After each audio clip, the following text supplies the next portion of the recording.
the hope in my heart won't break.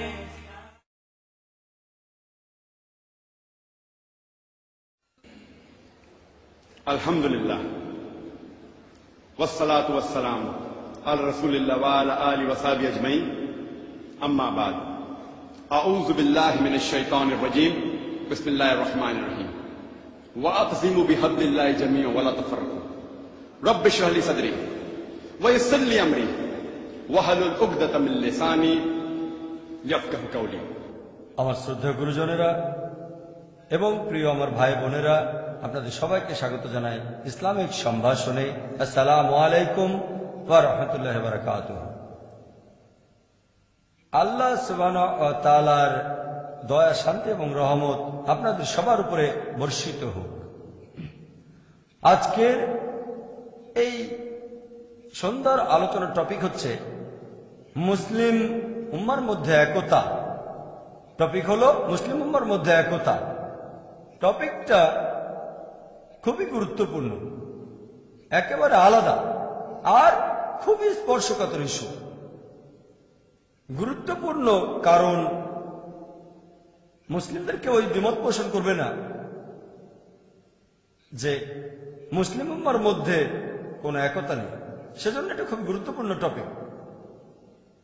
আর টপিকটা একেবারে আলাদা কারণ আপনারা সবাই হয়তো এটা জানেন যে আমার বেশিরভাগ লেকচারের উদ্দেশ্য থাকে দাওয়া দেওয়া, প্রধান লক্ষ্য থাকে অমুসলিমরা আর সেই সাথে মুসলিম ভাই বোনেরা। আমি সাধারণত দুই ধরনের লেকচার দিয়ে থাকি। একটা টাইপ, সেটা হলো কম্পারেটিভ রিলিজিয়ান, যেমন ধরেন হিন্দুইজম ও ইসলাম ধর্মের মধ্যে সাদৃশ্য, ইসলাম ও খ্রিস্টান ধর্মের মধ্যে সাদৃশ্য, হিন্দু ধর্মগ্রন্থে মোহাম্মদ সাল্লাল্লাহু আলাইহি সাল্লাম, পৃথিবীর বিভিন্ন ধর্মগ্রন্থে মোহাম্মদ সাল্লাল্লাহু আলাইহি সাল্লাম। যিশু কি ঈশ্বর? যিশু খ্রিস্ট কি আসলে ক্রুশবিদ্ধ হয়েছিলেন? এরকম আরো অনেক। যদিও এই লেকচারগুলোর প্রধান লক্ষ্য হচ্ছে অমুসলিম ভাই বোনেরা, তাদেরকে ইসলাম ধর্ম সম্পর্কে জানাচ্ছি তাদের ধর্মের মাধ্যমে। এতে করে উপকার হয় মুসলিম ভাই বোনদেরও, তারা তাদের অমুসলিম বন্ধুদের দাওয়া দিতে পারে।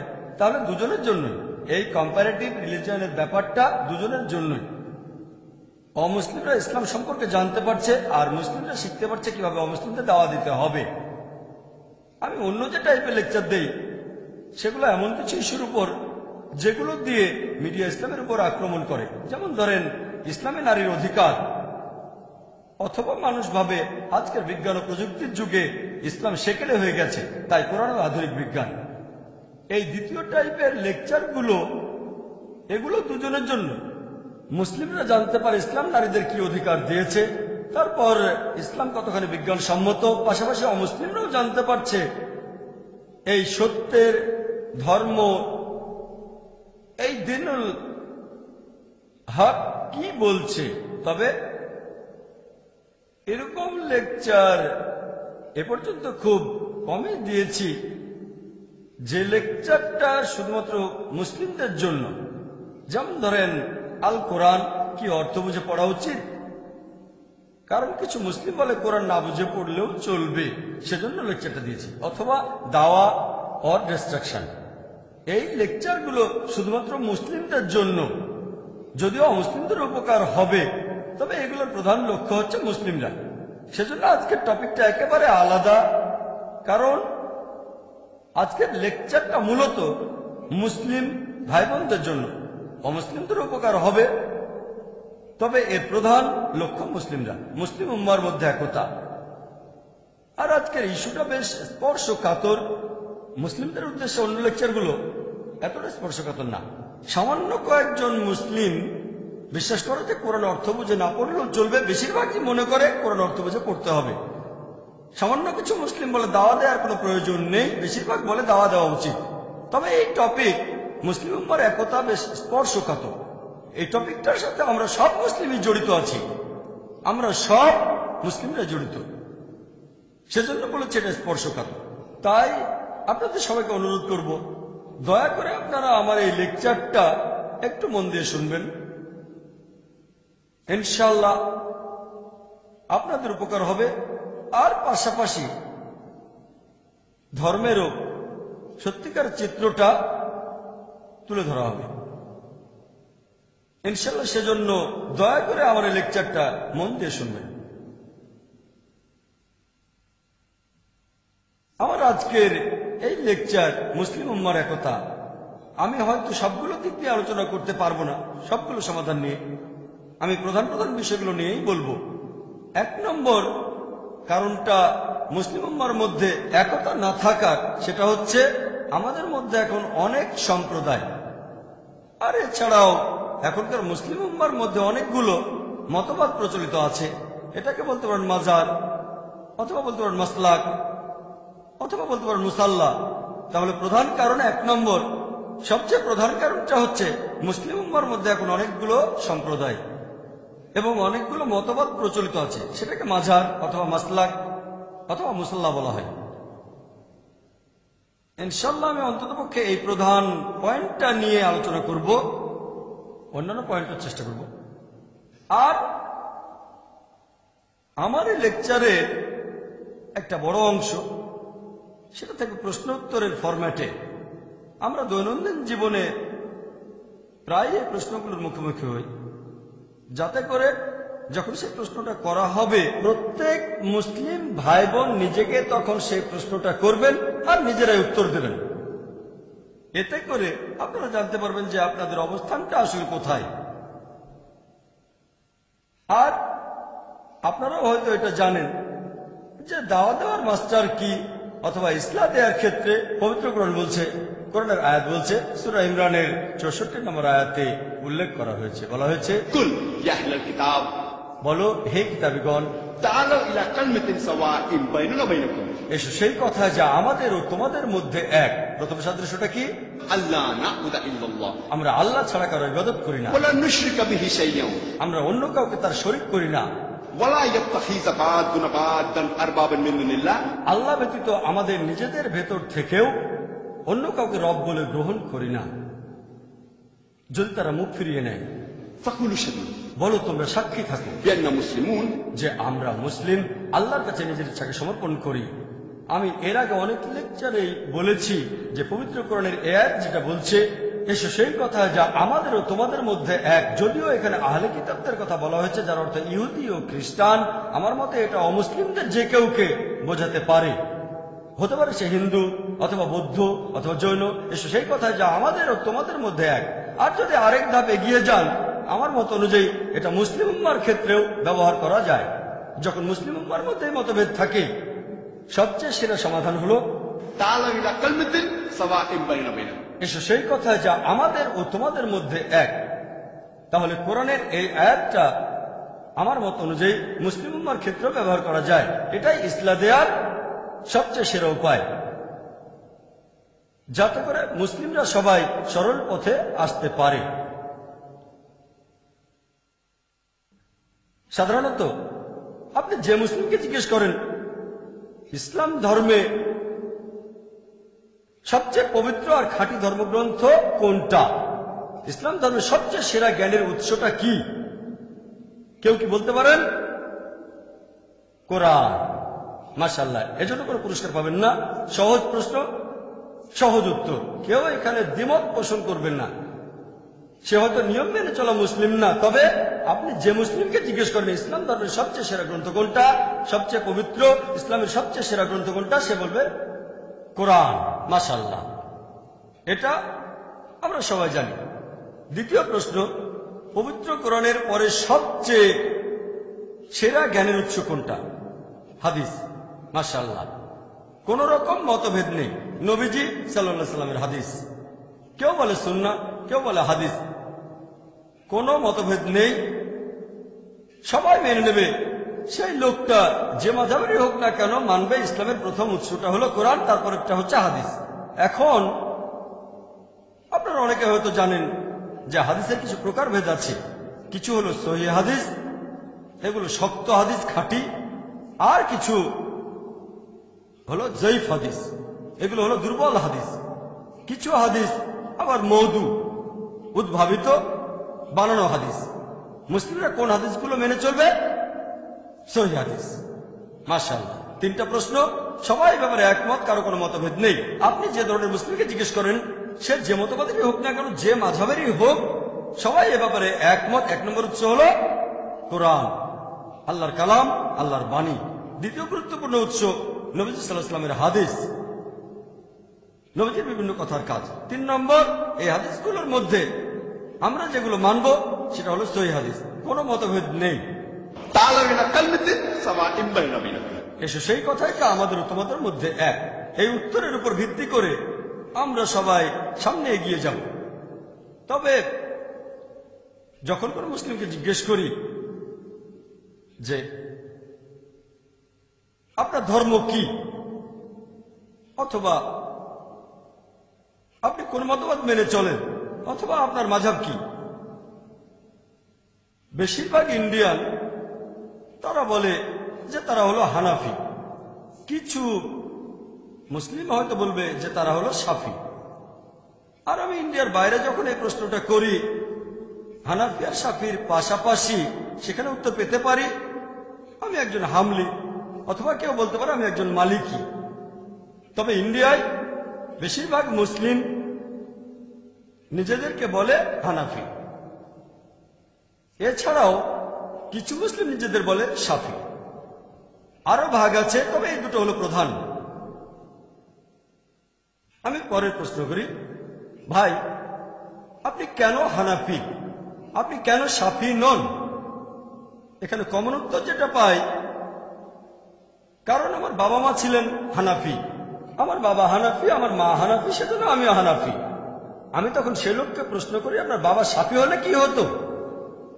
সে তখন বলবে, ভাই জাকির, আমার বাবা যদি শাফি হতেন আমিও শাফি হতাম।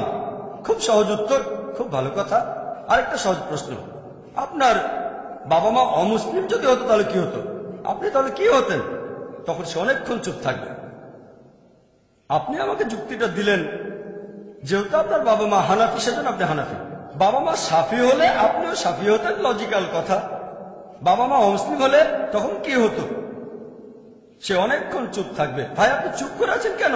তখন সে নরম গলায় বলবে, তাহলে আমিও হয়তো অমুসলিমই হতাম। নরম ভাবে বলবে, আমি হয়তো অমুসলিমই হয়ে যেতাম। এখন আপনার বয়স হয়তো 30-40 বছর হবে।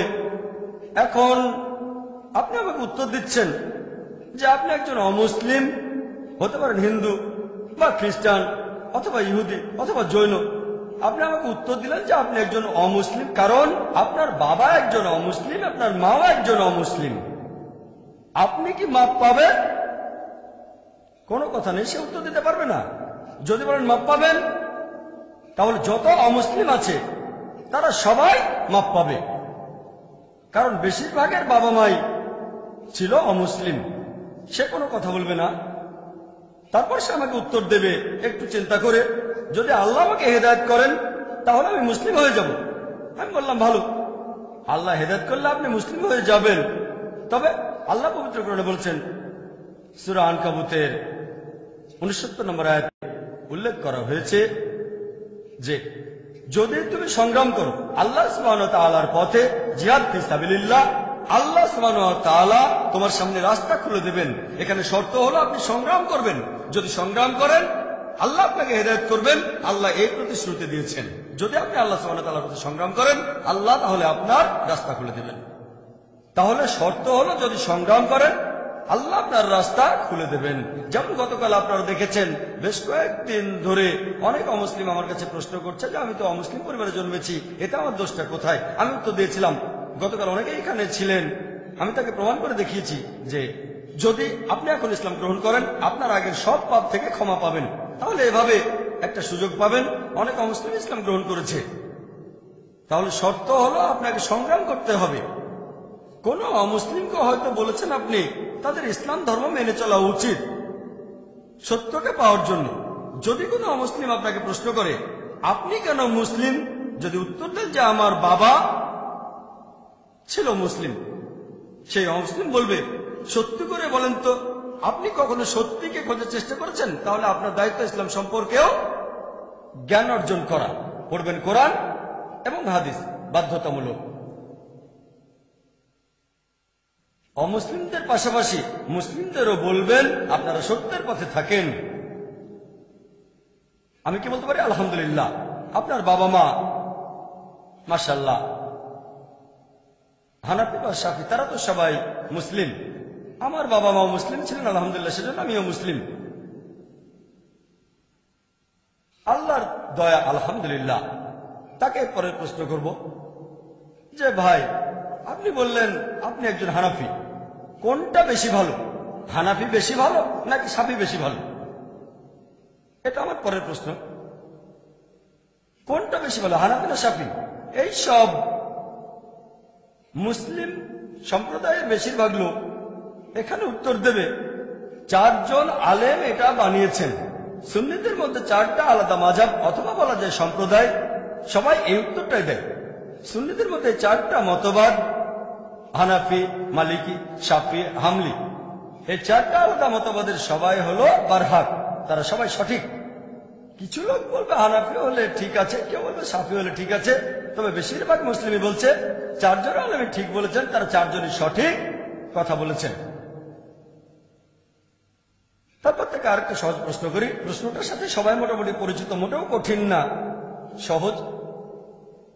তারপর প্রশ্ন করি, ভাই আপনার মুসাল্লার ভেতরে, আপনার মাসালাকে, আপনার মাযহাবে হানাফি মুসাল্লায় দেখবেন, ধরেন একজন লোক অজু করল, তারপর দুর্ঘটনাবশত সে একটা মহিলাকে অথবা মহিলা তাকে টাচ করলো, এখন তার অজুটা কি ভেঙে যাবে নাকি অজুটা ঠিক থাকবে? বলেন দেখি আপনার মত অনুযায়ী কি, অজুটা কি ভাঙলো নাকি? তাহলে কথা হলো, তার কি এখনো অজুটা আছে নাকি অজুটা ভেঙে গেছে? একজন হানাফি বলবে যে হানাফি মাযহাবের নিয়মে তার অজুটা ভাঙবে না। আমি তখন বললাম ভালো, এবারে পরে প্রশ্ন করি, শাফি মাযহাবের নিয়মে, শাফি মুসাল্লার নিয়মে যদি একজন লোক দুর্ঘটনাবশত কোনো মহিলাকে অথবা মহিলা সে পুরুষকে স্পর্শ করে, যে লোকটা কিছুক্ষণ আগে অজু করেছে, এখন তার অজুটা কি ঠিক থাকবে নাকি ভেঙে যাবে অজুটা? তার অজু কি ঠিক থাকবে নাকি তার অজু করতে হবে আবার? এর উত্তরটা হবে মাশাআল্লাহ, আপনারা সবাই এটা জানেন, সহজ প্রশ্ন সহজ উত্তর, অজু ভেঙে যায়, এটা কঠিন কিছু না। এখন পর্যন্ত সবগুলো প্রশ্ন সহজ, যে শাফি মুসাল্লার ভেতরে, শাফি মাযহাবে অজুটা ভেঙে যাবে। এবারে পরের প্রশ্ন, এটাও খুব সহজ। আমি প্রশ্ন করছি, প্রিয় ভাইরা, দুটো কি একসাথে সঠিক হতে পারে? যে একজন মুসলিমের জন্য অজু ভেঙে যাবে যদি সে কোনো মহিলাকে স্পর্শ করে, আর অন্য একজন মুসলিমের জন্য অজু ভাঙবে না যদি সে অজু করা অবস্থায় কোনো মহিলাকে স্পর্শ করে। এখানে দুজনের কথাই কি সঠিক হতে পারে? আমি জিজ্ঞেস করছি না যে কে সঠিক, কারণ কে সঠিক বলতে গেলে কোরআন হাদিসের জ্ঞান থাকতে হবে। আমার প্রশ্ন সহজ, দুই পক্ষের কথাই কি সঠিক হতে পারে? না। সহজ প্রশ্ন, সহজ উত্তর, এজন্য পুরস্কার পাবেন না। যদি এই প্রশ্নটা করি যে একজন টিচার শেখালেন 2+2 এর ফলাফল 5 না, অন্য একজন টিচার শেখালেন 2+2 সমান হচ্ছে 5, এই দুজন টিচারের কথা কি একসাথে সঠিক হতে পারে? হ্যাঁ। যে লোকটা অঙ্ক করতে জানে না সে হয়তো বলবে হ্যাঁ, আমি আপনার সঙ্গে একমত। যে লোকটা অঙ্ক করতে জানে না সে হয়তো বলবে হ্যাঁ, কিন্তু যাদের অঙ্ক সম্পর্কে সামান্য জ্ঞান আছে, যে অন্তত ক্লাস 3-4 পর্যন্ত পড়েছে, সে লোক বলবে না, কারণ সবাই জানে 2+2 সমান 4। তাহলে প্রথম টিচার বলছেন 2+2 সমান 5 নয়, আর টিচার বললেন 2+2 সমান 5। দুজনের কথা কি একসাথে সঠিক হতে পারে? উত্তর হলো না। সহজ, মনে হয় আপনাদের বেশিরভাগই ক্লাস 4 পাস করেছেন।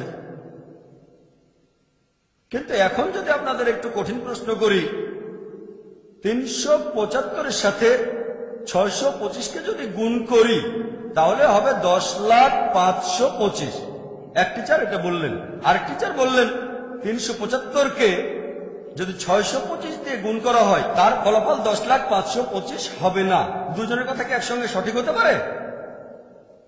না। এজন্য ম্যাথমেটিশিয়ান হতে হবে না। যদি জিজ্ঞেস করি কার কথা সঠিক, কে সঠিক, তাহলে আপনি ক্যালকুলেটর নিয়ে হিসেব করে সেটা বের করবেন। যদি অঙ্ক ভালো পারেন কিন্তু লজিক্যাল হন, একজন বলছেন ফলাফল 10,525, আরেকজন বলছেন ফলাফল 10,525 না। ধরেন আপনার কাছে ক্যালকুলেটর নেই, অঙ্ক পারেন না, তারপরও দুজনের কথা একসাথে সঠিক হবে না। যদি জানতে চান এই দুই টিচারের মধ্যে কার কথা সঠিক, তাহলে আপনি ক্যালকুলেটর নিয়ে হিসেব করে হয়তো বলতে পারবেন যে প্রথম জন বা দ্বিতীয় জনের কথা সঠিক। ঠিক? সবাই আমার সঙ্গে একমত? একইভাবে যদি বলতে চান দুই মাযহাবের ভেতরে কার কথাটা সঠিক, হানাফি নাকি শাফি, দুই দলের কথা কি একসঙ্গে সঠিক হতে পারে? উত্তর হলো না। তবে কোন মাযহাবের কথাটা বেশি সঠিক, এর উত্তর কি হবে? ওই একই উত্তর। আপনাকে দেখতে হবে খাঁটি উৎসগুলো। 1 নম্বর হলো কোরআন, 2 নম্বর হাদিস। ঠিক? তাহলে এই উত্তরটা যে কে সঠিক, হানাফি নাকি শাফি, এটা আসলে সবার জানার কথা না, যদি না আপনি আল্লাহ সুবহানাহু ওয়া তাআলার পথে সংগ্রাম করেন, সত্যকে জানার চেষ্টা করেন। আল্লাহ সুবহানাহু ওয়া তাআলা পবিত্র কোরআনে বলেছেন, সূরা মাইদার 6 নম্বর আয়াতে উল্লেখ করা হয়েছে, ইয়া আইয়ুহাল্লাযীনা আমানু, হে মুমিনগণ, যখন তোমরা নামাজের জন্য প্রস্তুত হবে, মুখমণ্ডল ধোবে এবং তোমাদের হাত তোমরা কোণে পর্যন্ত ধোবে, পানি দিয়ে মাথা মাসাজ করবে, তারপর তোমাদের পা গোড়ালি পর্যন্ত ধোবে। তার মানে নামাজ পড়ার আগে ওযু করাটা বাধ্যতামূলক।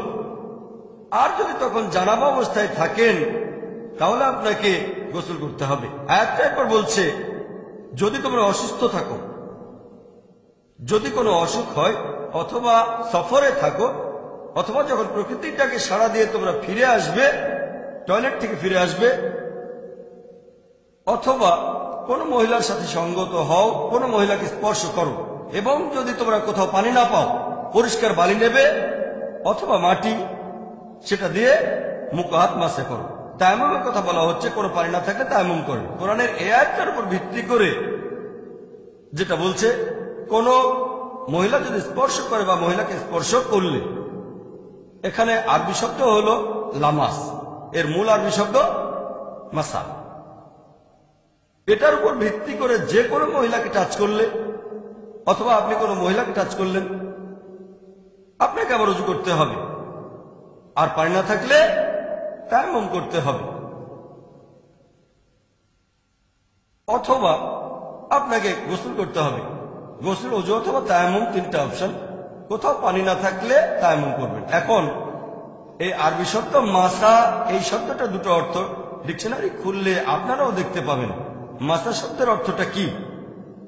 এর অর্থ দুটো, একটা শারীরিক স্পর্শ, আরেকটা সহবাস করা। তাহলে এই দুইজন মহান আলেম, তারা খুব জ্ঞানী ছিলেন। ইমাম আবু হানিফা রাহমাতুল্লাহ আলাইহি, আল্লাহ তাকে শান্তিতে রাখুন, তিনি আয়াতের অর্থ করেন, যদি কোনো মহিলার সাথে সহবাস করেন তাহলে আপনার ওযু অথবা গোসল করাটা বাধ্যতামূলক হয়ে যায়। এখানে মাসা শব্দটার অর্থ হচ্ছে সহবাস করা। সেজন্য যদি কোনো মহিলাকে স্পর্শ করেন আপনার ওযু ভেঙে যাবে না। ইমাম শাফি, আল্লাহ তাকে শান্তিতে রাখুন, রাহমাতুল্লাহ আলাইহি, তিনি আয়াতটার অর্থ করেছেন শারীরিক স্পর্শ। মাসা শব্দটা দুটো অর্থ, যে কোনোটা সঠিক হতে পারে। তিনি এর অর্থ করেছেন শারীরিক স্পর্শ। তাহলে এখানে হানাফি মাযহাবের মত অনুযায়ী সহবাস করলে ওযু ভেঙে যায়, শারীরিকভাবে স্পর্শ করলে ওযু ভাঙে না।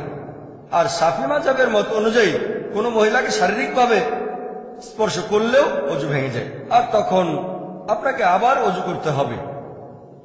এখন মাসা শব্দটা দুটো অর্থ, দুজন আলাদা দুটো অর্থ ধরেছেন। ইসলাম ধর্মের সবচেয়ে গুরুত্বপূর্ণ হচ্ছে পবিত্র কোরআন। যদি কোরআন থেকে সমাধান না পান তাহলে পরের উৎসে যাবেন, আর সেটা হচ্ছে হাদিস। তবে যদি আমরা কোরআনের অন্যান্য আয়াতগুলো দেখি, পবিত্র কোরআনের সূরা ইমরানের 47 নম্বর আয়াতে যেটা বলা হয়েছে, এই আয়াতেও এই মাসা শব্দটা ব্যবহার করা হয়েছে। এখানে মরিয়ম আলাইহিস সালামের কাহিনী বর্ণনা করা হয়েছে, যে প্রধান ফেরেশতা জিবরাইল আলাইহিস সালাম তার কাছে এসে জানালো, তোমার একটা পুত্র সন্তান হবে।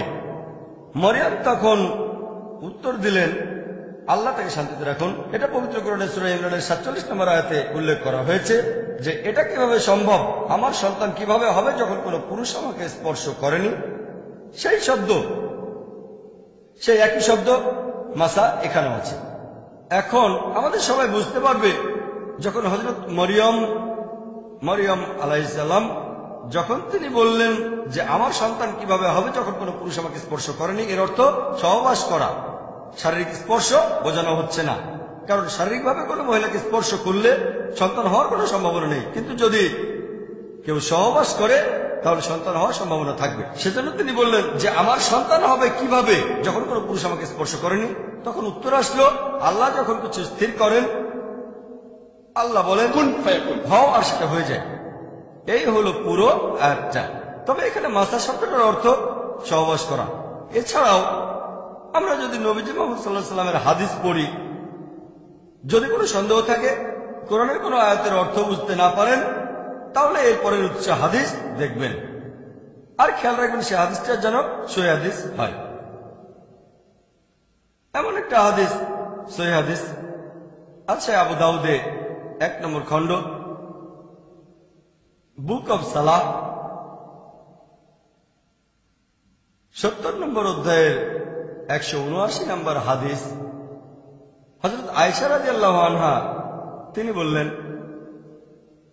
একবার নবীজি তার একজন স্ত্রীকে চুমু দিয়ে নামাজ পড়তে চলে গেলেন, তিনি আবার ওযু করেননি। তখন উরওয়া রাদিয়াল্লাহু আনহু বললেন, সেই স্ত্রী তো আপনি ছাড়া আর কেউ নন। হযরত আয়েশাকে তিনি বললেন। হযরত আয়েশা তখন হেসে উঠলেন, তার মানে সেই স্ত্রী তিনি ছিলেন। তাহলে আবু দাউদের সহিহ হাদিস বলছে 1 নম্বর খণ্ড, বুক অব সালাহ, 70 নম্বর অধ্যায়ের 179 নম্বর হাদিস। এটাকে সহিহ হাদিস বলে মত দিয়েছেন বিভিন্ন মুহাদ্দিসগণ, তাদের মধ্যে আলবানীও আছেন। এখানে বলা হয়েছে আমাদের নবী মুহাম্মদ সাল্লাল্লাহু আলাইহি ওয়াসাল্লাম ওযু করা অবস্থায় ছিলেন, তখন হযরত আয়েশাকে চুমু দিয়ে নামাজ পড়তে গেলেন, কিন্তু আবার ওযু করলেন না।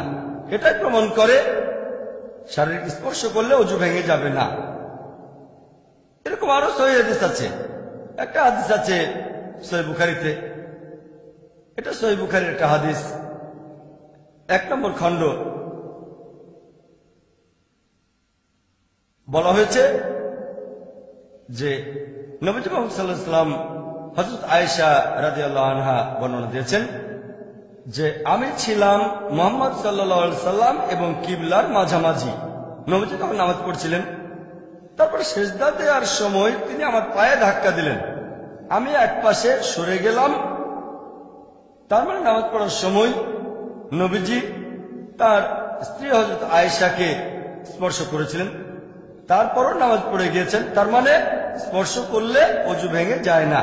এছাড়াও আরো অনেক হাদিস আছে সহিহ হাদিস, যেগুলো প্রমাণ করে শারীরিক স্পর্শের কারণে ওযু ভেঙে যায় না। এই হাদিসটা আছে সহিহ বুখারীতে 1 নম্বর খণ্ডের 519 নম্বর হাদিস, সহিহ হাদিস। এখন আপনাদের প্রশ্ন করি, কার কথাটা সঠিক? ইমাম আবু হানিফার কথাটা নাকি ইমাম শাফির কথাটা? ইমাম আবু হানিফা, কারণ তার কথাগুলো পবিত্র কোরআন এবং সহিহ হাদিসের সাথে মিলে যাচ্ছে। কেউ আমাকে বলতে পারে, তাহলে কি বলছেন ইমাম শাফির কথাগুলো সব ভুল? আমি ইমাম শাফিকে শ্রদ্ধা করি, আল্লাহ তাকে শান্তিতে রাখুন, রাহমাতুল্লাহ আলাইহি, তাকে শ্রদ্ধা করি, সম্মান করি এবং ভালোবাসি। আমাদের নবীজি বলেছেন যে যদি কেউ ধর্ম সম্পর্কে গবেষণা করার পর কোন বিশেষজ্ঞ একটা মতামত দেয়, যদি তার মতামত সঠিক হয় সে একটা পুরস্কার পাবে। মতামত সঠিক হলে 2টো পুরস্কার পাবে, যদি মতামত ভুল হয় 1টা পুরস্কার পাবে। কোন বিশেষজ্ঞ যদি ফতোয়া দেন, নিজের মতামত দেন, যদি সেটা সঠিক হয় তিনি 2টো পুরস্কার পাবেন, তবে যদি ভুলও হয় তিনি 1টা পুরস্কার পাবেন। আমি বলছি না যে ইমাম শাফি রাহমাতুল্লাহ আলাইহি তিনি জ্ঞানী ছিলেন না, তিনি অবশ্যই জ্ঞানী ছিলেন, তিনি অনেক কিছু জানতেন। তবে আমাদের বুঝতে হবে সেই সময় যখন ইমাম হানিফা বা ইমাম শাফি রাহমাতুল্লাহ আলাইহি ওনারা যখন বেঁচে ছিলেন, সব হাদিস তখন সংগ্রহ করা হয়নি, সংগ্রহ করা শুরু হয়েছে আরো আগে, তবে শেষ হয়েছে অনেক পরে। এখন হতে পারে আবু দাউদের এই হাদিসটা 1 নম্বর খণ্ড 70 নম্বর অধ্যায়ের 179 নম্বর হাদিস, এছাড়াও সহিহ বুখারীর এই হাদিসটা 1 নম্বর খণ্ডের 519 নম্বর হাদিস, এটা ইমাম শাফির কাছে পৌঁছায়নি। যেহেতু হাদিসটা তার কাছে পৌঁছায়নি, তিনি দুটো অপশনের একটা বেছে নিয়েছেন, শারীরিক স্পর্শ বা সহবাস। তিনি এটাকে ধরেছেন শারীরিক স্পর্শ। এমন না যে তিনি জ্ঞানী নন, হয়তো এই হাদিসটা তার কাছে পৌঁছায়নি। তাহলে পবিত্র কোরআনের এই আয়াতে একটা শব্দে দুটো অর্থ হতে পারে, তিনি একটা অর্থ ধরেছেন। এমন না যে তিনি ইচ্ছা করেই ভুলটা করেছেন, এমন বলেছেন কারণ হতে পারে হাদিসটা তার কাছে পৌঁছায়নি। আরেকটা উদাহরণ দেই, আপনাদের প্রশ্ন করি যে নামাজ পড়ার সময় যেখানে শব্দ করে পড়তে হয়, মানে ফজরের নামাজ, তারপর মাগরিব আর এশার নামাজ, ইমাম যখন সূরা ফাতিহা পড়া শেষ করেন, এখানে হানাফি মাযহাব যেটা করে, যখন তারা জামাতে নামাজ আদায় করে তারা তখন আমিন শব্দটা জোরে বলে নাকি জোরে বলে না। ইমাম আবু হানিফার মতে, হানাফি মাযহাবের মত অনুযায়ী আমিন শব্দটা জোরে বলবেন না। ইমাম যখন সূরা ফাতিহা পড়া শেষ করবেন মনে মনে বলবেন। তবে ইমাম শাফির মত অনুযায়ী, আল্লাহ তাকে শান্তিতে রাখুন, শাফি মাযহাবের অনুসারীরা যখন জামাতে নামাজ আদায় করে তারা আমিন কি শব্দ করে বলে নাকি বলে না? উত্তর হলো বলে। সহজ, আপনারা সবাই এটা জানেন, আমরা সবাই এটা জানি। হানাফি মাযহাব যেটা করে তারা শব্দ করে আমিন বলে না, আবার শাফি মাযহাব তারা শব্দ করে বলে। ফজরের নামাজ, মাগরিব আর এশার নামাজে এখানে কে সঠিক? যদি না জানেন তাহলে কোরআন এবং হাদিস দেখবেন। পবিত্র কোরআনে এমন কোন আয়াত দেখি না যেটা বলছে আমিন শব্দ করে বলতে হবে বা হবে না। তাহলে আমরা ইসলাম ধর্মের পরের উৎসটা দেখবো, আর সেটা হচ্ছে হাদিস। যখন আমরা সহিহ হাদিস পড়ি, এটা আছে সহিহ বুখারীতে 1 নম্বর খণ্ড, বুক অব আজান, 111 নম্বর অধ্যায়, 780 নম্বর হাদিস। নবীজি সাল্লাল্লাহু আলাইহি সাল্লাম তিনি বলেছেন যে শব্দ করে আমিন বলো সূরা ফাতিহা শেষ হলে, শব্দ করে আমিন বলো, তখন তোমরা যদি ফেরেশতাদের সঙ্গে একই সাথে আমিন বলো তোমাদের অতীতের সব গুনাহ ক্ষমা করা হবে। পরের হাদিসটা সহিহ বুখারী 1 নম্বর খণ্ড, বুক অব আজান, 112 নম্বর অধ্যায়, 781 নম্বর হাদিস। নবীজি বলেছেন, তোমাদের কারো আমিন বলার সময়ে যদি ফেরেশতাগণের ভেতরেও কেউ আমিন বলে তোমাদের অতীতের সব গুনাহ ক্ষমা করা হবে। সহিহ বুখারী 1 নম্বর খণ্ড, বুক অব আজান, 113 নম্বর অধ্যায়, 782 নম্বর হাদিস। নবীজি বলেছেন, যখন ইমাম বললেন গায়রুল মাগদুবি আলাইহিম ওয়ালাদ-দাল্লিন, শব্দ করে আমিন বলো, তোমাদের আমিন বলার সময় যদি ফেরেশতাগণের কেউ আমিন বলে তোমাদের আগের সব গুনাহ ক্ষমা করা হবে। আমি এখানে সহিহ বুখারী থেকে 3টা হাদিসের উদ্ধৃতি দিলাম যে সূরা ফাতিহা শেষ শব্দ করে আমিন বলতে হবে। একইভাবে সহিহ মুসলিমে সব মিলিয়ে মোট 6টা হাদিস আছে। যদি সহিহ মুসলিম পড়েন 1 নম্বর খণ্ড, বুক অব সালাহ, 116 নম্বর অধ্যায়ের 811 নম্বর হাদিস থেকে 16 নম্বর হাদিস পর্যন্ত সহিহ মুসলিম সব মিলিয়ে মোট 6টা হাদিস বলছে যে শব্দ করে আমিন বলতে হবে। আমি এখানে আপনাদের 9টা হাদিসের রেফারেন্স দিলাম যেগুলো বলছে যে শব্দ করে আমিন বলতে হবে। এখন আপনাদের একটা প্রশ্ন করি, এখানে কে সঠিক, হানাফি মাযহাব নাকি শাফি মাযহাব? শাফি মাযহাব সহজ, যেটা কোরআন এবং হাদিসের সাথে মিলে যাবে সেটাই মেনে চলবে, সহজ। এবার আমার প্রশ্নতে আসি। প্রথম প্রশ্নটা যে অজু ভেঙে যায় কিনা।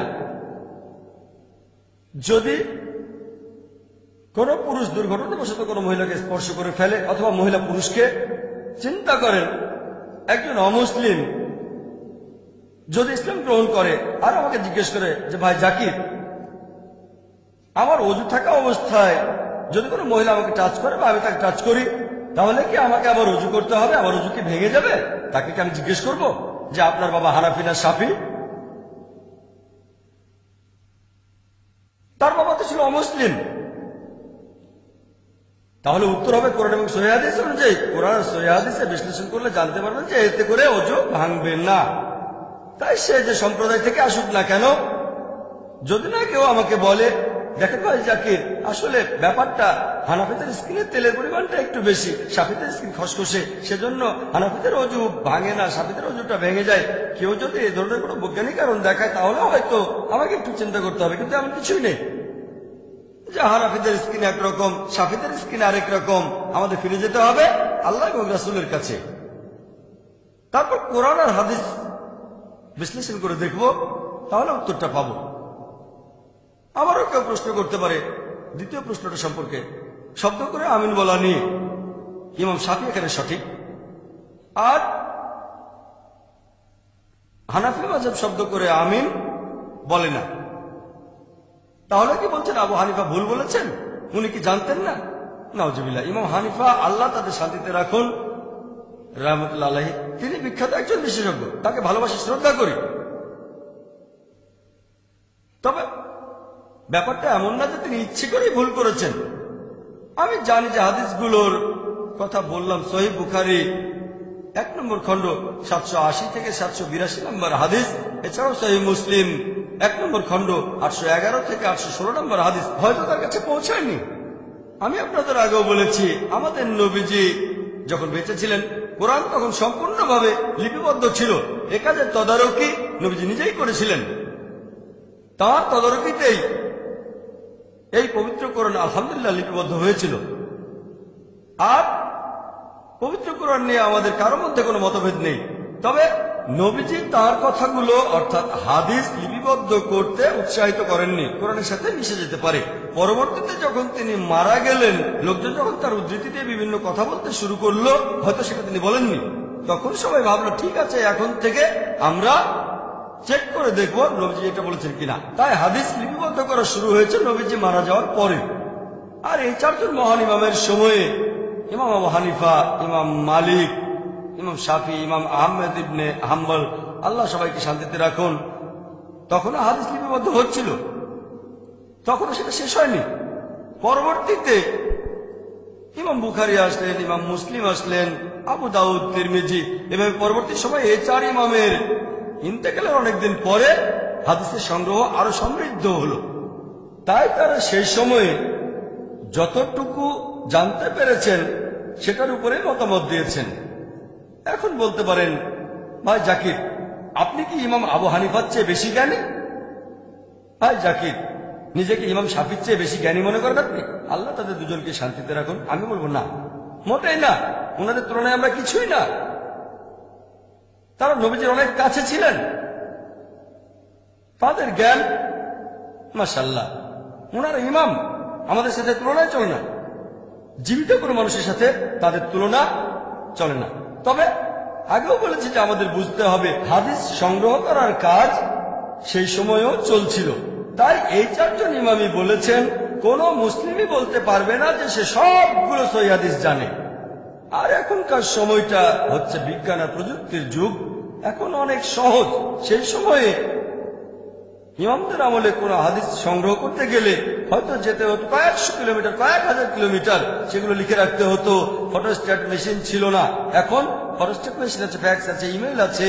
এখান থেকে পৃথিবীর আরেক প্রান্তে ফ্যাক্স করতে পারেন, ইমেল করে পাঠাতে পারেন, কয়েক সেকেন্ডের মধ্যে পৌঁছে যাবে।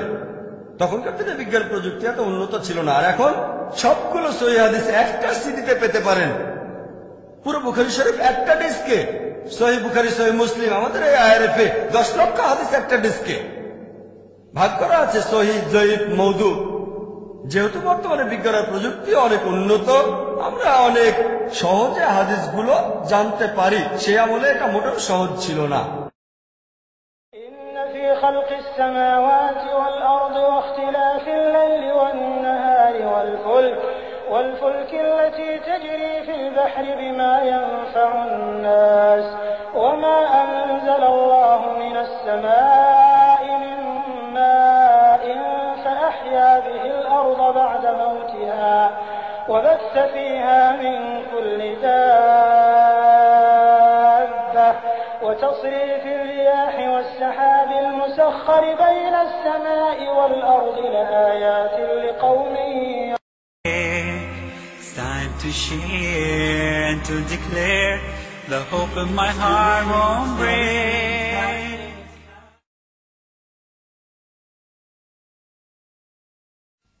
মনে করেন এখন একজন ছাত্র সে পাশ করলো বিএসসি, ব্যাচেলর অফ সায়েন্স। এখন বিজ্ঞানের বিভিন্ন বিষয়ে সে আইজ্যাক নিউটনের চেয়ে অনেক বেশি জানে। আইজ্যাক নিউটন হলেন পৃথিবীর সেরা বিজ্ঞানী, জানেন তো? আইজ্যাক নিউটন 1 নম্বর। মাইকেল এইচ হার্ট একটা বই লিখেছিলেন ইতিহাসের সবচেয়ে প্রভাবশালী 100 জন। তিনি 1 নম্বর বসিয়েছিলেন আমাদের নবীজি মুহাম্মদ সাল্লাল্লাহু আলাইহি ওয়াসাল্লামকে। 2 নম্বর আইজ্যাক নিউটন। কিন্তু কেউ যদি আমার কাছে এসে বলে, ধরেন আপনার ছেলে বিএসসি পাস করেছে অথবা আপনি বিএসসি পাস করেছেন, তখন কি আপনি বলবেন যে আমি আইজ্যাক নিউটনের চেয়ে অনেক বেশি জানি? দেখেন, আপনি হয়তো অনেক কিছু জানেন যেগুলো আইজ্যাক নিউটন জানতেন না। তবে বিজ্ঞান আর প্রযুক্তির ক্ষেত্রে আইজ্যাক নিউটনের যে ব্রেন ছিল, নোবেল বিজয়ী বিজ্ঞানীদেরও সেই ব্রেন নেই। আইজ্যাক নিউটনের ব্রেন অসাধারণ, তবে তার হাতে রিসোর্স কম ছিল। বিজ্ঞানের অগ্রগতিতে তার অবদান অভূতপূর্ব, এজন্য তাকে বলা হয়েছে ইতিহাসের সেরা বিজ্ঞানীদের একজন। তবে বর্তমানে একজন বিএসসি গ্রাজুয়েট নিউটনের চেয়ে অনেক বেশি জানে। সে নিউটনের থিওরিগুলো জানে, নিউটনের থিওরির কারেকশনগুলো সে জানে। নিউটনের কিছু ভুল ছিল, পরবর্তীতে অন্যান্য বিজ্ঞানীরা এসে নিউটনের থিওরিগুলো ভুল শুধরে দিয়েছেন। তাহলে একজন বিএসসি গ্রাজুয়েট বর্তমানের সে আইজ্যাক নিউটনের চেয়ে হয়তো অনেক বেশি জানে, কিন্তু তাতে সে আইজ্যাক নিউটনের চেয়ে বড় বিজ্ঞানী কিন্তু হয়ে যাচ্ছে না। একইভাবে আমরা এখন হাদিসগুলো খুব সহজেই পেতে পারি। তার কারণ এই বিশেষজ্ঞগণ, ইমাম বুখারী, ইমাম মুসলিম আর অনেকে এই হাদিসগুলো সংগ্রহ করেছেন। এর ফলে আমরা সহজেই জানতে পারি যে এই হাদিসটা সহিহ কিনা। বিজ্ঞান ও প্রযুক্তির কারণে এটা সহজ হয়ে গেছে। তার মানে এই না যে আমরা এই 4 জন ইমামের চেয়ে বড়, আমরা অনেক বেশি জানি, না, মোটেও ঠিক না। আমি এই দাবি করব না, অন্য কোনো মুসলিমও করবে না। এমন না যে আমরা তাদের চেয়ে বড়, অনেক বেশি জানি। বর্তমানে বিজ্ঞান আর প্রযুক্তির কারণে আমরা এগুলো সহজেই জানতে পারি। তাই এই পয়েন্টটা আপনাদের পরিষ্কার করেই বললাম। এজন্যই বলেছিলাম যে টপিকটা স্পর্শকাতর। 4 জন ইমামকেই আমরা শ্রদ্ধা করি, তাদের সবাইকে ভালোবাসি। আর মুসলিম উম্মার একতার জন্য যে সমাধানটা, সেটা আমাদের কাছেই আছে। লেকচারের শুরুতে যে আয়াতটা বলেছিলাম, আল্লাহ পবিত্র কোরআনে বলেছেন, সূরা ইমরানের 103 নম্বর আয়াতে বলা হয়েছে, ওয়াতাসিমু বিহাবলিল্লাহি জামিআন ওয়া লা তাফাররাকু। তোমরা সবাই আল্লাহর রজ্জু শক্ত করে ধরো, পরস্পর বিচ্ছিন্ন হও না। আল্লাহ তাআলার রজ্জু কোনটা? আল্লাহর রজ্জু হলো এই পবিত্র কোরআন। আল্লাহ বলেছেন, তোমরা সবাই আল্লাহর রজ্জু শক্ত করে ধরো, পরস্পর বিচ্ছিন্ন হও না। ওয়াতাসিমু বিহাবলিল্লাহি জামিআন ওয়া লা তাফাররাকু। সবাই আল্লাহর রজ্জু শক্ত করে ধরো, পরস্পর বিচ্ছিন্ন হও না। শক্ত করে ধরো আর বিচ্ছিন্ন হও না, ডাবল গুরুত্ব, দ্বিগুণ গুরুত্ব। আর পবিত্র কোরআনের অনেক আয়াতে বলা হয়েছে, আতিউল্লাহ ওয়া আতিউর রাসূল। আল্লাহ এবং তার রাসূলকে মেনে চলো। আল্লাহ আমাদের মুসলিমদের এই আদেশ দিয়েছেন। অনেক জায়গায় তিনি বলেছেন, সব মিলিয়ে 20টারও বেশি আয়াতে, পবিত্র কোরআনে 20টারও বেশি আয়াতে আল্লাহ তাআলা বলেছেন আতিউল্লাহ ওয়া আতিউর রাসূল। সূরা ইমরানের 32 নম্বর আয়াতে উল্লেখ করা হয়েছে, সূরা ইমরানের 132 নম্বর আয়াতে উল্লেখ করা হয়েছে, সূরা নিসার 13 নম্বর আয়াতে উল্লেখ করা হয়েছে, সূরা নিসার 59 নম্বর আয়াতে উল্লেখ করা হয়েছে, সূরা নিসার 69 নম্বর আয়াতে উল্লেখ করা হয়েছে, সূরা নিসার 80 নম্বর আয়াতে উল্লেখ করা হয়েছে, সূরা মাইদার 92 নম্বর আয়াতে উল্লেখ করা হয়েছে, সূরা আনফালের 1 নম্বর আয়াতে উল্লেখ করা হয়েছে, সূরা আনফালের 20 নম্বর আয়াতে উল্লেখ করা হয়েছে, সূরা আনফালের 46 নম্বর আয়াতে বলা হয়েছে, সূরা তাওবার 71 নম্বর আয়াতে উল্লেখ করা হয়েছে, সূরা নূরের 47 নম্বর আয়াতে উল্লেখ করা হয়েছে, সূরা নূরের 52 নম্বর আয়াতে উল্লেখ করা হয়েছে, সূরা নূরের 54 নম্বর আয়াতে উল্লেখ করা হয়েছে, সূরা আহজাবের 31 নম্বর আয়াতে উল্লেখ করা হয়েছে, সূরা আহজাবের 33 নম্বর আয়াতে উল্লেখ করা হয়েছে, সূরা মুহাম্মদের 33 নম্বর আয়াতে উল্লেখ করা হয়েছে, সূরা ফাতার 17 নম্বর আয়াতে উল্লেখ করা হয়েছে, সূরা হুজরাতের 14 নম্বর আয়াতে উল্লেখ করা হয়েছে, সূরা মুজাদিলার 13 নম্বর আয়াতে উল্লেখ করা হয়েছে, সূরা তাগাবুনের 12 নম্বর আয়াতে উল্লেখ করা হয়েছে।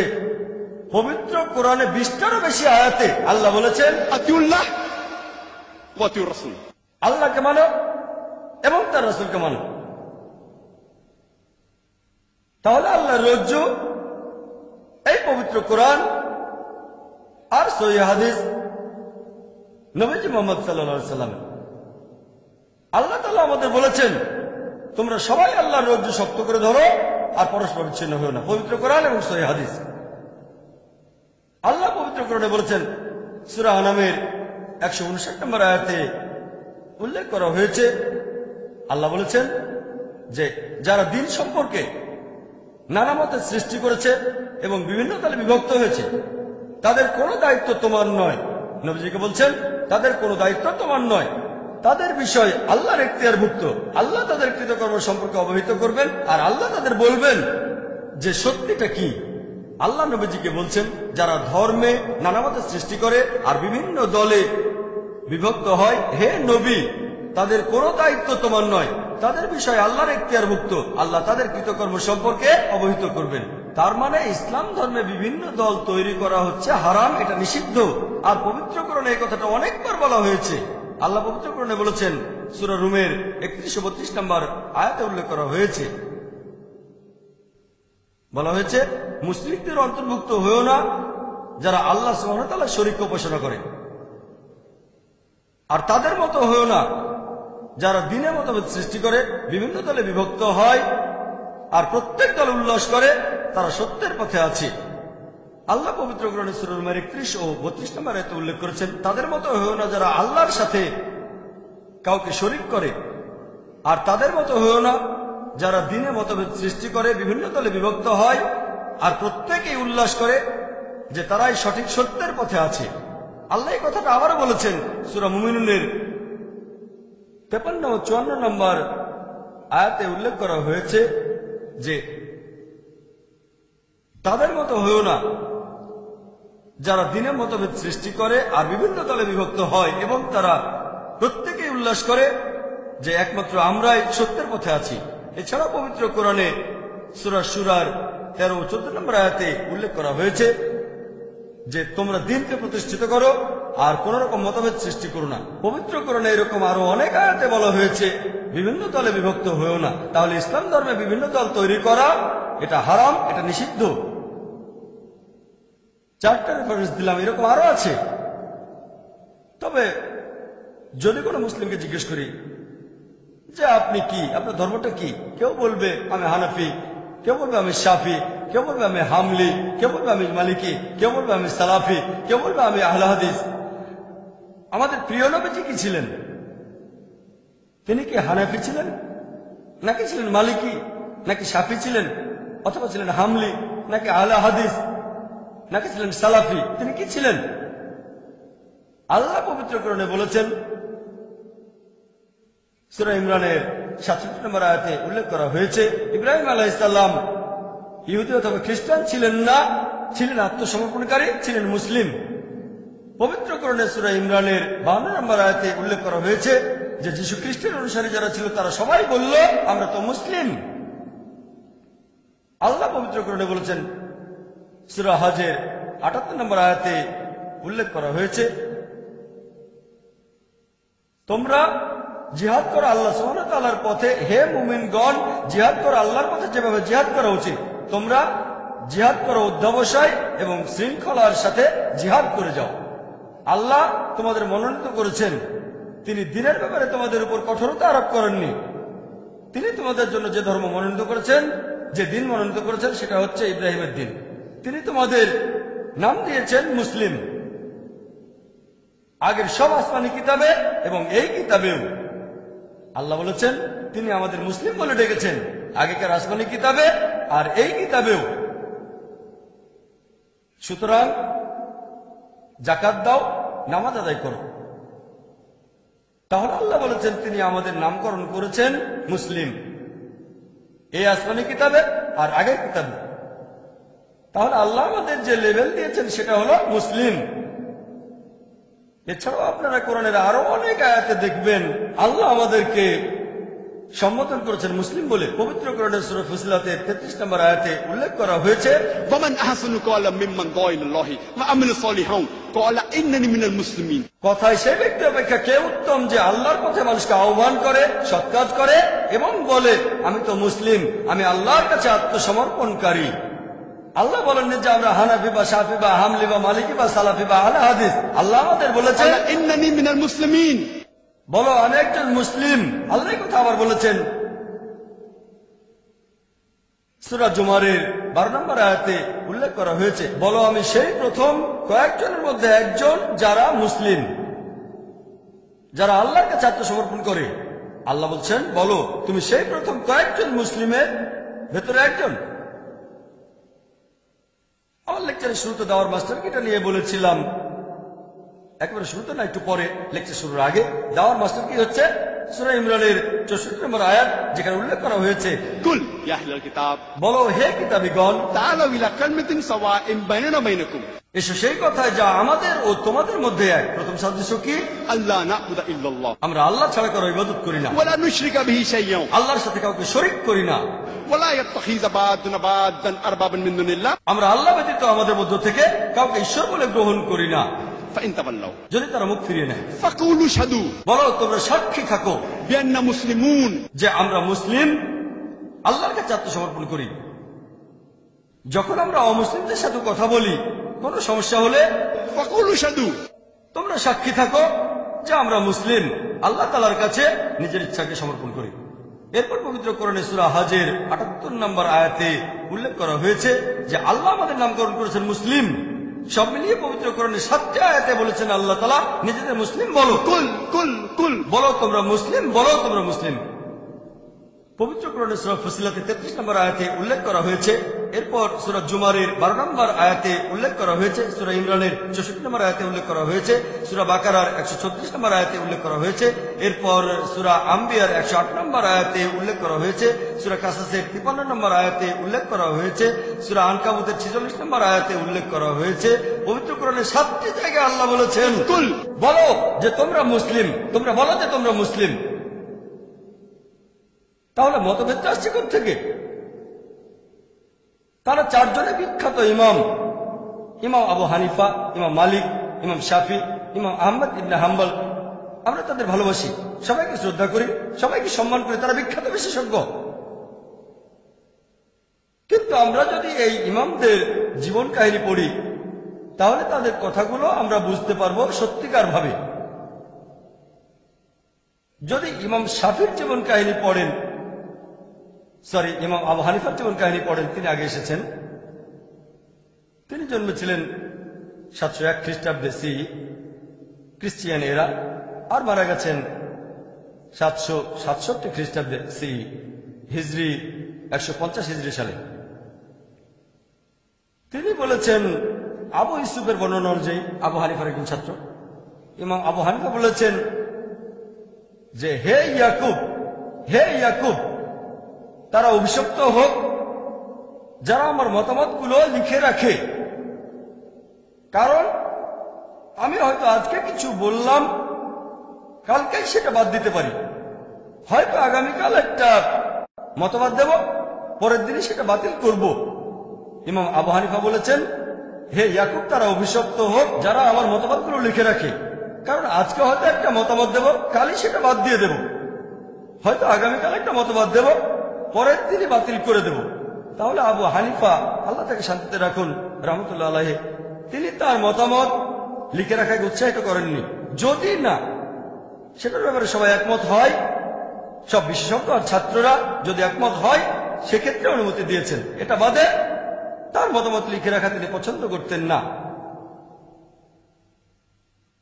আর ইমাম হানিফার একজন ছাত্রের কথা অনুযায়ী জুফার, তিনি বলেছেন যে ইমাম আবু হানিফা, তিনি বলেছেন যে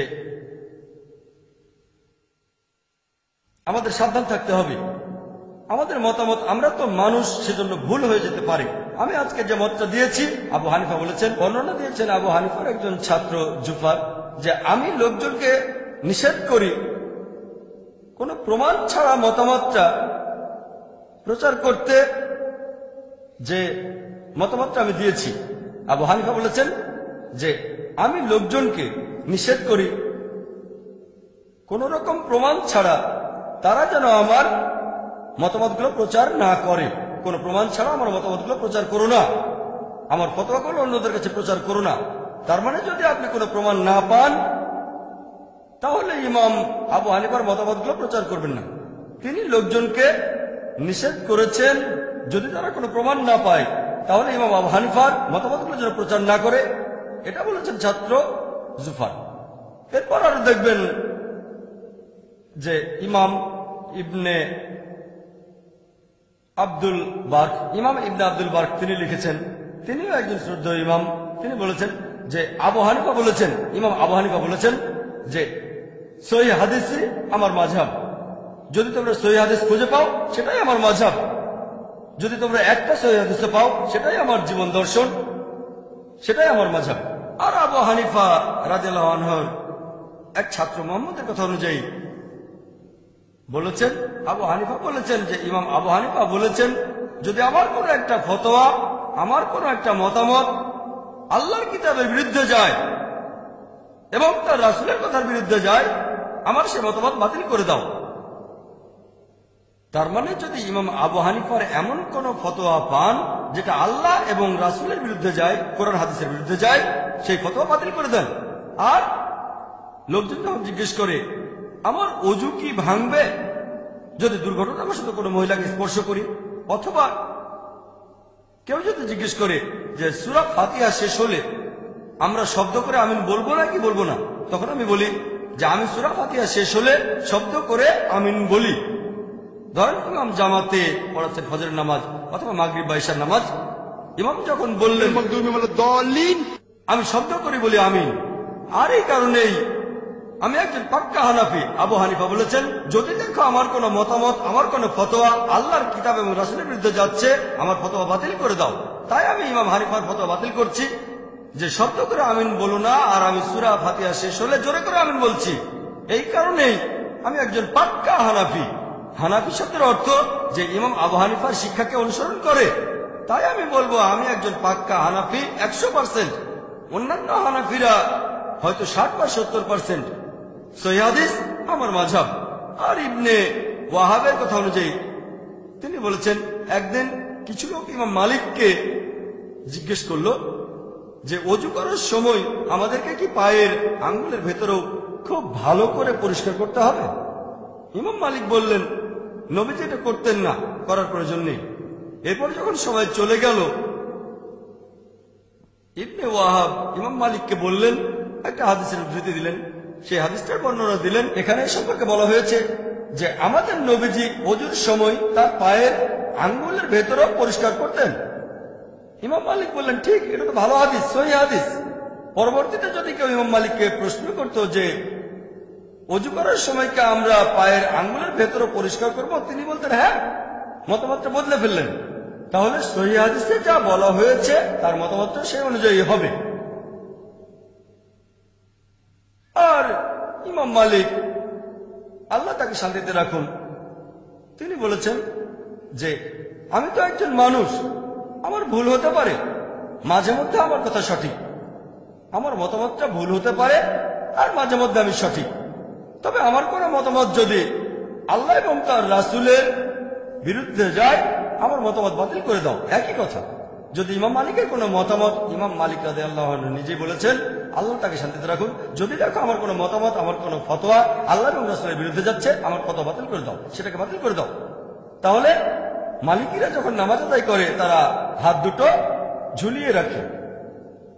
কিন্তু যদি আমরা আবু দাউদের হাদিস পড়ি, 1 নম্বর খণ্ড 755 নম্বর হাদিস আর 757 নম্বর হাদিস বলছে যে তোমরা হাত বাঁধবে নাভির নিচে। তবে এটা জয়ীফ হাদিস, এই দুটো জয়ীফ হাদিস, এটা বলেছেন ইমাম আবু দাউদ।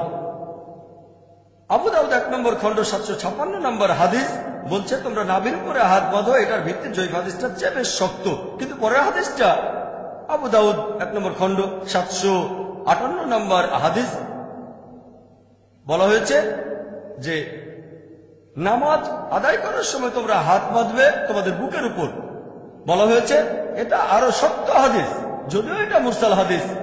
মুরসাল মানে এখানে কিছু অংশ বাদ দেওয়া হয়েছে, কিন্তু তাফসিরে বলা হয়েছে এটা অন্যান্য হাদিসের চেয়ে বেশ মজবুত হাদিস। আপনারা যদি ইবনে খুজাইমার হাদিস পড়েন, সেখানেও বলা হয়েছে নবীজি সাল্লাল্লাহু আলাইহি সাল্লাম বুকের কাছে হাত বাঁধতেন। এমনকি এটাও একটা মুরসাল হাদিস, কিন্তু অন্যান্য হাদিসের পাশাপাশি শেখ নাসিরউদ্দিন আলবানী তিনি বলেছেন এটা সহিহ হাদিস। তাহলে নামাজের সময় হাত কোথায় রাখবেন এ ব্যাপারে মজবুত হাদিস হচ্ছে বুকের কাছে হাত বাঁধেন। তাই আমি যখন নামাজ পড়ি আমি হাত রাখি আমার বুকের উপর। সেজন্যই বলেছি আমি একজন পাক্কা মালিকি। ইমাম মালিক বলেছেন যদি দেখো আমার কোনো ফতোয়া আল্লাহ এবং রাসূলের বিরুদ্ধে যাচ্ছে, আমার সে ফতোয়া বাতিল করে দাও। এখন যদি মালিকিরা বলে ইমাম মালিক বলেছেন তোমাদের বুকের কাছে হাত বাঁধো, যদিও তিনি বলেননি, তারপরে ধরে নিলাম যে তিনি বলেছেন। তিনি আরো বলেছেন যদি আমার কোনো ফতোয়া আল্লাহ রাসূলের বিরুদ্ধে যায় তাহলে সেটা বাদ দিয়ে দাও। আমি তার ফতোয়াকে বাদ দিয়েছি। নামাজের সময় হাত বাঁধি বুকের উপরে, আর সেজন্য আমি পাক্কা মালিকি, 100%, কোনো ফাঁক নেই। অন্যান্য মালিকরা হয়তো 60-70%, আর আমি 100% সম্পূর্ণ মালিকি। আর আপনারা যদি ইতিহাস পড়েন, আব্বাসীদের শাসন আমলে যখন আব্বাসীয় খলিফারা শাসন করতেন, আবু জাফর আর হারুনুর রশিদ, এই দুজন খলিফায় তারা ইমাম মালিকের ফতোয়াগুলো ছাপাতে চেয়েছিলেন, যেটাকে বলা হয় মুয়াত্তা মালিক। তিনি বললেন না, কারণ নবী সাল্লাল্লাহু আলাইহি সাল্লামের সাহাবীগণ বিভিন্ন প্রান্তে ছড়িয়ে আছেন। আমি যতটুকু জানি তার উপর ভিত্তি করে বিভিন্ন মতামত দেই। যেহেতু নবী সাল্লাল্লাহু আলাইহি সাল্লামের সাহাবীগণ পৃথিবীর বিভিন্ন প্রান্তে ছড়িয়ে আছেন, আমি নিশ্চিতভাবে বলতে পারি না যে আমার মতামত সঠিক কিনা। সেজন্য তিনি তার মুয়াত্তা লেখার জন্য খলিফাদেরকে অনুমতি দেননি। তার ফতোয়াকে তিনি সেই দেশের আইন বলে মেনে নিতে রাজি হননি। চিন্তা করেন, ইমাম মালিক ব্যাপারটাকে এভাবেই দেখতেন। আল্লাহ তাকে শান্তিতে রাখুন। এরপর আছেন ইমাম শাফি। ইমাম শাফি তিনি ইমাম মালিকের ছাত্র ছিলেন। এছাড়াও তিনি ইমাম হানিফার একজন ছাত্রের ছাত্র ছিলেন। আর ইমাম শাফি বলেছেন এটা সম্ভব না যে একজন মানুষ নবীজি সাল্লাল্লাহু আলাইহি সাল্লামের সবগুলো হাদিস জানবে। যদি আপনি কোনো একটা হাদিস না জানেন, আপনার ফতোয়া ভুল হতে পারে। আর এই কারণেই তিনি বলেছেন যদি দেখো কোনো মতামত ইমাম মালিকের মতামত অথবা আমার মতামত বা ইমাম মালিকের বা আল আউজারির বা থাউরির, আগে দেখো তারা এটা কোথায় পেয়েছেন, তার উৎসটা কোথায়। তিনি বলেছেন আমার মতামত অন্ধভাবে অনুসরণ করো না, চোখ বুঝে আমাকে অনুসরণ করো না। আগে দেখো মতামতটা কোত্থেকে পেয়েছেন, পেছনে যাও। আর ইমাম শাফি আল্লাহ তাকে শান্তিতে রাখুন রহমতুল্লাহ আলাইহি, তিনি বলেছেন যে যদি কোনো সহিহ হাদিস খুঁজে পাও সেটাই আমার মাযহাব। তাহলে ইমাম শাফির মাযহাবটা হচ্ছে সহিহ হাদিসের মাযহাব। তিনি বলেছেন যদি কোনো সহিহ হাদিস খুঁজে পাও যেটা আমার মতামতের বিরুদ্ধে যায়, মতামতটা বাতিল করে দাও। ইমাম শাফি বলেছেন যদি দেখো আমার কোনো ফতোয়া আল্লাহ এবং রাসূলের বিরুদ্ধে যাচ্ছে, আমার ফতোয়া বাদ দিয়ে দাও। লোকজন যদি আমাকে জিজ্ঞেস করে যদি ওযু অবস্থায় থাকি তখন কোনো মহিলাকে টাচ করে বা মহিলা আমাকে টাচ করে, ওযু কি ভেঙে যাবে আমার? আমি বলবো না, এতে ওযু ভাঙবে না, কারণ বেশ কিছু সহিহ হাদিস আছে আবু দাউদ এবং সহিহ মুসলিমে যে ওযু ভেঙে যাবে না। তাহলে এজন্য আমি পাক্কা শাফি। কারণ ইমাম শাফি বলেছেন যদি তোমরা দেখো যে আমার কোন ফতোয়া আল্লাহর কালাম এবং নবীজির হাদিসের বিরুদ্ধে যাচ্ছে, অন্য কথা বলছে, আমার ফতোয়া বাদ দিয়ে দাও। এই কারণে আমি একজন পাক্কা শাফি। অন্যান্য শাফিরা হয়তো 60-70% শাফি বা 80%, তবে 100% না, আমি একেবারে পাক্কা শাফি। আর আপনার ইতিহাস পড়লে দেখবেন ইমাম শাফি তিনি তখন বাগদাদে। ইমাম শাফি তার ফতোয়া নিয়ে একটা বই লিখেছিলেন যার নাম আল হুজ্জা। পরবর্তীতে তিনি একবার মিশরে গিয়ে আবার ফিরে এলেন। তারপর তিনি ইমাম লায়েক ইবনে সাদের ছাত্রদের অধীনে পড়াশোনা করলেন। এ সময় অনেক বিষয়ে তার দৃষ্টিভঙ্গি বদলে গেল। তিনি নতুন একটা বই লিখলেন আলুম। তাহলে ইমাম শাফি প্রথমে একটা বই লিখেছেন আল হুজ্জা, পরে আরেকটা নতুন বই আলুম। তার মানে ইমাম শাফি যখন ইমাম লায়েকের ছাত্রের কাছে পড়েছেন, মানুষের একটা ভুল ধারণা আছে যে ইমাম মাত্র 4 জন, আর অনেক আছেন। এই 4 জন ইমাম তারা অনেক জনপ্রিয়, কারণ তাদের ছাত্ররা তাদের কথা প্রচার করেছেন। এছাড়াও আরো ইমাম ছিলেন, যেমন ইমাম লায়েত ইবনে সাদ। ইমাম শাফি একটা কথা বলেছিলেন, যদিও তিনি ইমাম মালিকের ছাত্র ছিলেন। তিনি বলেছেন যে ইমাম লায়েতের ফিকা সম্পর্কে যে জ্ঞান আছে সেটা ইমাম মালিকের চেয়ে অনেক বেশি। ইমাম শাফি এটা বলতে পারেন, আমরা পারি না। এছাড়াও আরো অনেক ইমাম আছেন। চতুর্থ ইমাম ইমাম আহমদ ইবনে হাম্বল। ইমাম আহমদ ইবনে হাম্বলও একই মত পোষণ করতেন। তিনি এত কঠোর ছিলেন যে ইমাম আবু হানিফা তিনি বলেছেন, নিশ্চিত না হওয়া পর্যন্ত আমার কোনো ফতোয়া লিখো না যদি সেটাতে সবাই একমত হয়। ইমাম আহমদ ইবনে হাম্বল এর চেয়ে অনেক বেশি কড়া ছিলেন। তিনি বলেছেন, আমার কোনো মতামতই লিখে রেখো না। যদি আমার মতামতকে যাচাই করতে চাও, অথবা ইমাম মালিকের মতামত, আমার মতামত, বা ইমাম মালিক, ইমাম শাফি, ইমাম আবু হানিফা প্রধান উৎসগুলো দেখো। আর যদি দেখো আমার কোন ফতোয়া আল্লাহ এবং তার রাসূলের বিরুদ্ধে যাচ্ছে, ফতোয়া বাতিল করে দাও। এই কারণে আমি বলছি, আমি একজন 100% হামলি। হামলি মানে তো যারা ইমাম আহমদ ইবনে হাম্বলকে অনুসরণ করে চলে, আমি পুরো 100% হামলি। আর অন্য হামলিরা হয়তো 70 বা 80%। তাহলে যদি বলেন যে ইমাম আবু হানিফা যা বলেছেন আল্লাহ সুবহানাহু ওয়া তাআলা তাকে শান্তিতে রাখুন, সেগুলো মানলে হবেন হানাফি। আমি একজন পাক্কা হানাফি, 100% হানাফি। যদি ইমাম মালিককে অনুসরণ করলে মালিকি হওয়া যায়, আমি পুরো 100% মালিকি। আর যদি ইমাম শাফিকে অনুসরণ করলে শাফি হওয়া যায়, আমি 100% শাফি। আর যদি ইমাম আহমদ ইবনে হাম্বলকে মেনে চললে হামলি হওয়া যায়, আমি তাহলে 100% পাক্কা হামলি। কারণ এই চারজন বিখ্যাত ইমামই বলেছেন, যদি দেখো আমার কোন ফতোয়া আল্লাহ এবং রাসূলের বিরুদ্ধে যাচ্ছে, আমার ফতোয়া বাদ দিয়ে দাও তোমরা। দেখেন, এই চারজন ইমামের অনুসারী এই মাযহাবগুলো আসলে কি? মাযহাব শব্দের অর্থ কি? মাযহাব মানে পথ, যাওয়ার রাস্তা অথবা যাওয়ার সময়। মাযহাবের আরেকটা প্রতিশব্দ সুন্নাহ। সুন্নাহ শব্দটার অর্থ পথ। নবীজির সুন্নাহ মানে নবীজির দেখানো পথ। তাহলে এই চারজন বিখ্যাত ইমামের মাযহাব ছিল আমাদের নবীজির মাযহাব। চারজন ইমামই বলেছেন, যদি কোনো সহিহ হাদিস পাও আমার ফতোয়া বাদ দাও। তার মানে এই চারজন ইমাম, তাদের মাযহাব ছিল আমাদের রাসূলের মাযহাব। সহজ, রাসূলের দেখানো পথ। ইমাম আবু হানিফা রাদিয়াল্লাহু আনহু, আল্লাহ তাকে শান্তিতে রাখুন, তিনি নতুন করে হানাফি মাযহাব বলে কিছু চালু করেননি। ইমাম মালিকি মাযহাব নামে নতুন কিছু চালু করেননি। ইমাম শাফি নতুন করে শাফি মাযহাব চালু করেননি তিনি। ইমাম আহমদ ইবনে হাম্বল, তিনি হামলি মাযহাব নামে নতুন কিছু চালু করেননি। তারা সবাই নবীজির মাযহাব অনুসরণ করেছেন। খ্রিস্টানদের মধ্যে এরকম একটা ভুল ধারণা আছে, যীশু খ্রিস্ট খ্রিস্টান ধর্ম প্রচার করতে আসেননি, তিনি এসেছিলেন ইসলাম প্রচার করতে। একইভাবে এই চারজন ইমামের সবাই এসেছিলেন আমাদের জ্ঞান দিতে, আল্লাহ এবং রাসূলের বিভিন্ন নির্দেশের ব্যাখ্যা দিতে। তারা নবীজি সাল্লাল্লাহু আলাইহি ওয়াসাল্লামের মাযহাব ছাড়া অন্য কোনো মাযহাবে ছিলেন না। আল্লাহ পবিত্র কোরআনে বলেছেন, সূরা নিসার 59 নম্বর আয়াতে উল্লেখ করা হয়েছে, আতিউল্লাহ আতিউর রাসূল, আল্লাহকে মানো এবং তার রাসূলকে মানো।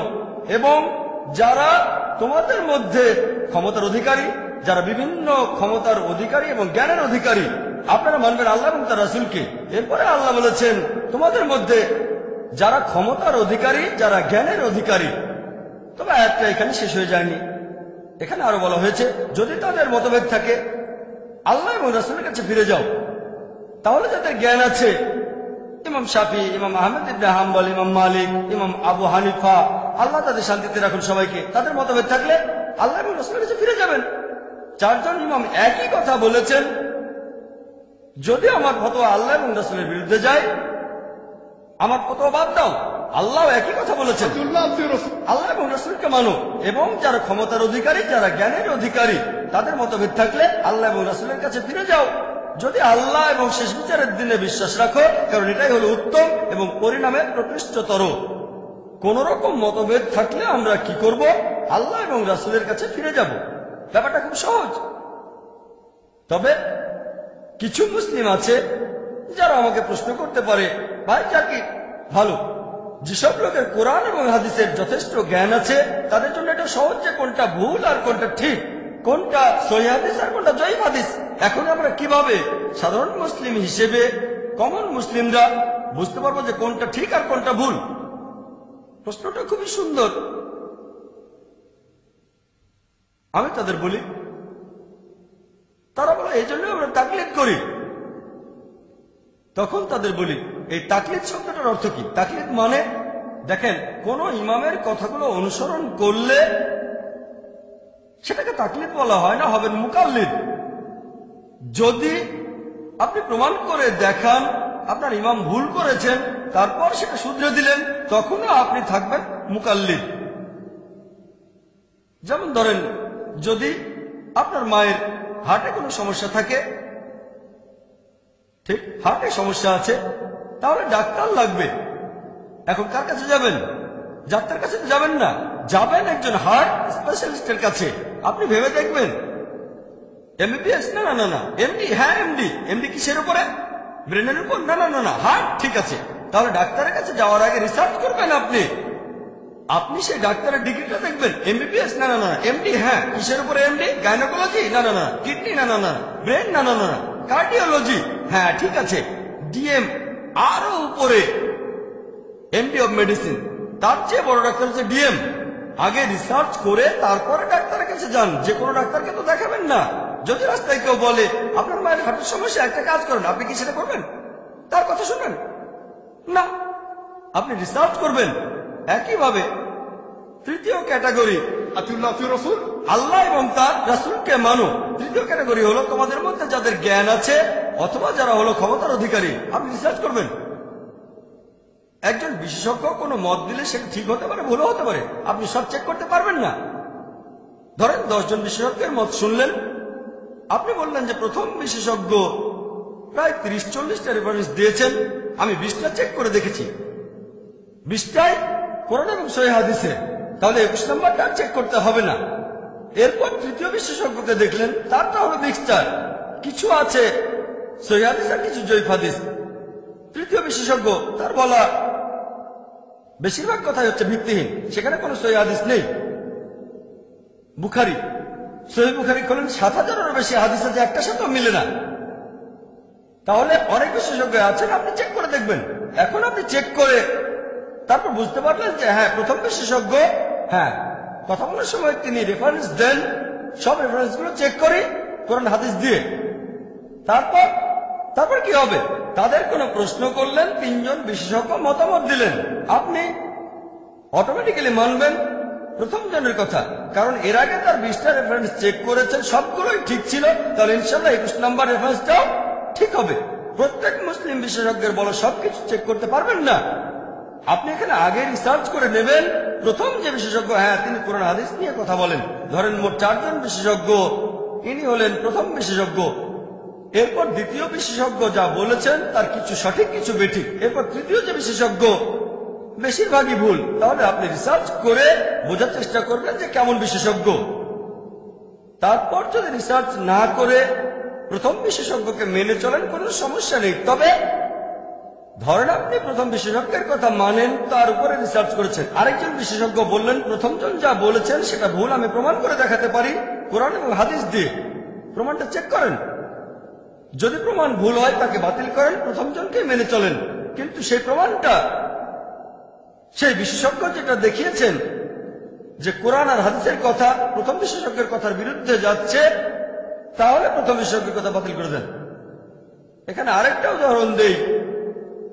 যেমন ধরেন আমি যখন কিছু শুনি, আমি যেটা বলি লেকচারের আগে আমি রিসার্চ করি, কিন্তু আমার মাথার ভেতরে আরো অনেক তথ্য আছে, অনেক ইনফরমেশন আছে যেগুলো চেক করা হয়নি। তারপরও ক্যাটাগরি করি। যেমন ধরেন, যদি আমি শেখ নাসিরুদ্দিন আলবানীর কোনো মতামত শুনি, মাশাআল্লাহ তিনি কিছুদিন আগে মারা গেছেন, আমার মতে তিনি বর্তমান সময়ের অন্যতম সেরা মুহাদ্দিস ছিলেন, তাই তিনি যা বলেছেন আমি সেগুলো অনুসরণ করি, কারণ আমি চেক করে দেখেছি তিনি মাশাআল্লাহ কোরআন হাদিস অনুযায়ী কথা বলতেন। কিন্তু কেউ যদি ফতোয়া দেন নাসিরুদ্দিন আলবানীর বিরুদ্ধে, যদি সেটা কোরআন হাদিস অনুযায়ী হয়, নাসিরুদ্দিন আলবানীর ফতোয়াটাকে আমি বাতিল করে দেব, করতে পারি। তবে আমি জানি যে প্রত্যেক মানুষই ভুল করতে পারে। ইমাম শাফি ভুল করেছেন, ইমাম আবু হানিফা ভুল করেছেন, ইমাম আহমদ ইবনে হাম্বল, ইমাম মালিকও ভুল করেছেন। তাহলে নাসিরুদ্দিন আলবানী ভুল করতে পারেন, করতে পারেন। তবে সেই বিশেষজ্ঞদের একজন যারা কোরআন হাদিস অনুযায়ী কথা বলেন, তাহলে যদি কেউ ফতোয়া দেন এখানকার স্থানীয় লোক আর নাসিরউদ্দিন আলবানি, আমি আলবানির কথাটাই মানবো। যদি হাতে সময় থাকে তবে লেকচারে কিছু বললে সেটা আমি চেক করি, লেকচারটা চেক করে নিই, কারণ সেটার দায়িত্ব আমার। তবে যদি আমি কোনো মতামত দিতে চাই, আমার পক্ষে সব হাদিস চেক করা সম্ভব না, কঠিন, সাধারণ মানুষের পক্ষে কঠিন। তাই দেখতে হবে কোন বিশেষজ্ঞের কথা শুনছেন, অথবা কোন বইটা পড়ছেন, কার লেখা বই পড়ছেন, কার লেকচারের কাছে আপনি শুনছেন। এভাবে ক্যাটাগরি করেন। ভালো বিশেষজ্ঞ, এই বিশেষজ্ঞের 20% কথা ভুল, এই বিশেষজ্ঞের 50%, এই বিশেষজ্ঞের 90% ভুল। তারপর যদি হাতে সময় না থাকে আর প্রথম বিশেষজ্ঞের উপরে আপনার ভরসা থাকে, সবকিছু চেক করতে আর হবে না। যদি হাতে সময় থাকে তো চেক করেন, ভালো, আলহামদুলিল্লাহ, মাশাআল্লাহ। যদি সময় থাকে চেক করতে পারেন, তবে এটা তাকলিদ না। যদি কেউ প্রমাণ দেখায় যে আপনি যাকে মেনে চলেন তার কথা ভুল, তারপরে তাকে অন্ধভাবে অনুসরণ করেন, সেটা তাকলিদ। আমরা তাকলিদ করবো শুধু আল্লাহ ও রাসূলের উদ্দেশ্যে, ব্যাস, আতিউল্লাহ আতিউর রাসূল, ব্যাস, আর কেউ না। সহজ সহজ নিয়ম। এখন কেউ হয়তো আমাকে বলতে পারে, ভাই জাকির, আপনি বলছেন দল তৈরি করবেন না আপনি, কিন্তু নবীজি তো বলে গেছেন 73টা আলাদা দল তৈরি হবে। আমি বলবো, হ্যাঁ, নবীজি বলেছেন এমনটা হবে, বলেননি এটা করা উচিত। আল্লাহ আমাদের নিষেধ করেছেন, তবে নবীজি জানতেন, যদিও আল্লাহ বলেছেন দলে বিভক্ত হয়েও না, তারপরে মুসলিমের বিভক্ত হবে, নবীজি এটা জানতেন। তিনি বলেননি যে বানানো উচিত।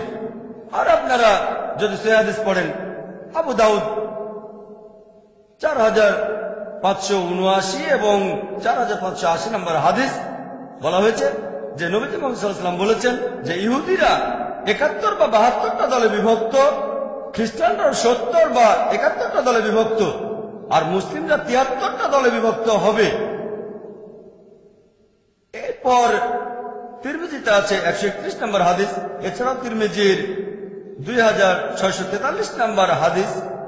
আমাদের নবীজি বলেছেন যে বনী ইসরাইল, ইহুদি এবং খ্রিস্টানরা মোট 72টা দলে বিভক্ত হয়েছে, তবে আমার উম্মাহ তারা 73টা দলে বিভক্ত হবে। একটা দল বাদে অন্য সবাই দোজখে যাবে। সাহাবীগণ প্রশ্ন করলেন, সেই দলে কারা? নবীজি বললেন, যারা আমাকে এবং আমার সহচরদের অনুসরণ করবে। নবীজি বলেছেন 73টা দল তৈরি হবে, সবাই দোজখে যাবে, একটা দল বাদে, যারা নবীজি এবং সাহাবীগণকে অনুসরণ করবে। আরেকটা হাদিস আছে সহিহ বুখারীতে 3 নম্বর খণ্ড 2652 নম্বর হাদিস। নবীজি বলেছেন, সবচেয়ে সেরা মানুষ হল যারা আমার সময়টাতে ছিল, তার মানে সাহাবীগণ। এরপরে পরবর্তী প্রজন্ম, আর তারপরে তার পরের প্রজন্ম। নবীজি বলেছেন সবচেয়ে সেরা হলো তারা যারা আমার প্রজন্মে ছিল, সাহাবীগণ, তারপরে পরবর্তী প্রজন্ম অর্থাৎ তাবেঈন, এরপরে তারপরের প্রজন্ম, তবে তাবেঈন, শেষ। তাহলে আমরা যদি কিছু গ্রহণ করি সেটা নেব আমাদের নবীজির প্রজন্ম থেকে, মানে সাহাবীগণ, পরবর্তী প্রজন্ম তাবেঈন, এরপরে তাবে তাবেঈন, শেষ। এই 3 প্রজন্ম, এনাদেরকে বলা হয় সালাফিস সালেহিন, অর্থাৎ ন্যায়নিষ্ঠ পূর্বপুরুষ অথবা ন্যায়নিষ্ঠ পূর্ববর্তীগণ। সালাফ মানে পূর্বপুরুষ, পূর্ববর্তী। তাহলে শরিয়ার মধ্যে, ইসলামিক শরিয়ায় সবচেয়ে গুরুত্বপূর্ণ ক্যাটাগরি মোট 4টা। এর মধ্যে সবচেয়ে গুরুত্বপূর্ণ পবিত্র কোরআন, আল্লাহ তাআলার কালাম। যদি কোনো কিছু খোঁজেন আর কোরআনে না পান, তাহলে পরের উৎসে চলে যাবেন, সেটা হচ্ছে হাদিস, সহিহ হাদিস, আমাদের নবীজির হাদিস। হাদিসগুলোর মধ্যে নবীজি যে নির্দেশগুলো দিয়েছেন সেগুলোর গুরুত্ব তার কাজের চেয়ে বেশি। যদি নবীজির কথা আর কাজে পার্থক্য থাকে, কথার গুরুত্ব বেশি। তৃতীয় উৎস, সেটা সাহাবীগণ, ইজমা। 3টা প্রজন্ম, সাহাবীগণ, তাবেঈন, তাবে তাবেঈন, ইজমা। সাহাবীগণের কয়েকজনের মতামত, সেটা একজনের মতামতের চেয়ে বেশি গুরুত্ব পাবে। তারপর তাবেইন, তাবে তাবেইন। আর একেবারে শেষ উৎস হলো কিয়াস। যদি প্রথম তিনটা উৎস থেকে কিছু না পান, কোরআনে পেলেন না, হাদিসে পেলেন না, তারপরে এই তিনটা প্রজন্মের জীবন কাহিনীতেও কিছু পেলেন না, তখন ব্যবহার করবেন কিয়াস, সাদৃশ্য দেখে অনুমান করা। إن في خلق السماوات والأرض واختلاف الليل والنهار والفلك التي تجري في البحر بما ينفع الناس وما أنزل الله من السماء من ماء فأحيا به الأرض بعد موتها وبث فيها من كل دابة.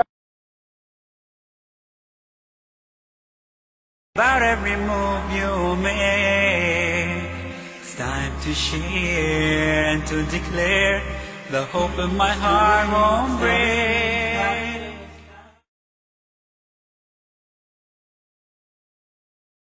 তাহলে শরিয়াতে চারটা জিনিস আছে: পবিত্র কোরআন, সহিহ হাদিস।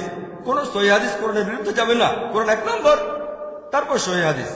এই হাদিসগুলোর মধ্যে কাজের চেয়ে কথার গুরুত্ব অনেক বেশি, নবীজির নির্দেশের গুরুত্ব তার কাজের চেয়ে বেশি। তারপর তিন প্রজন্মের রেখে যাওয়া দৃষ্টান্ত, সাহাবিগণ, তাবেইন, তাবে তাবেইন, একজনের চেয়ে কয়েকজনের মতের গুরুত্ব বেশি। তারপরে হলো কিয়াস। আমরা এই নিয়মটা মেনে চলবো কোরআন আর সুন্নাহ। কিন্তু সব গ্রুপই তো বলে আমরা কোরআন এবং সুন্নাহ মেনে চলি, কেউ তো বলে না যে তার কোরআন সুন্নাহ মেনে চলে না। এখন কোরআন আর সুন্নাহ মানবো কিভাবে? যেভাবে আমাদের নবীজি আর সাহাবীগণ বুঝেছিলেন, তিন প্রজন্ম যেভাবে বুঝেছিলেন। সাহাবীগণ বলেছেন যে আমাদের নবীজি মুহাম্মদ সাল্লাল্লাহু আলাইহি ওয়াসাল্লাম বলেছেন সেরা প্রজন্ম হলো আমার প্রজন্ম, তারপরের প্রজন্ম আর তারপরেরটা। তাই যদি কোনো মতভেদ দেখা দেয় যে কোরআনের অমুক আয়াতের অর্থ কি হবে, আমাদের দেখতে হবে সাহাবীগণ সেটা কিভাবে বুঝেছিলেন। যদি সেখানে না পান তাহলে পরের প্রজন্ম, তাবেইন। সেখানেও যদি না পান তারপরের প্রজন্ম, তাবে তাবেইন। এভাবে মেনে চলবো।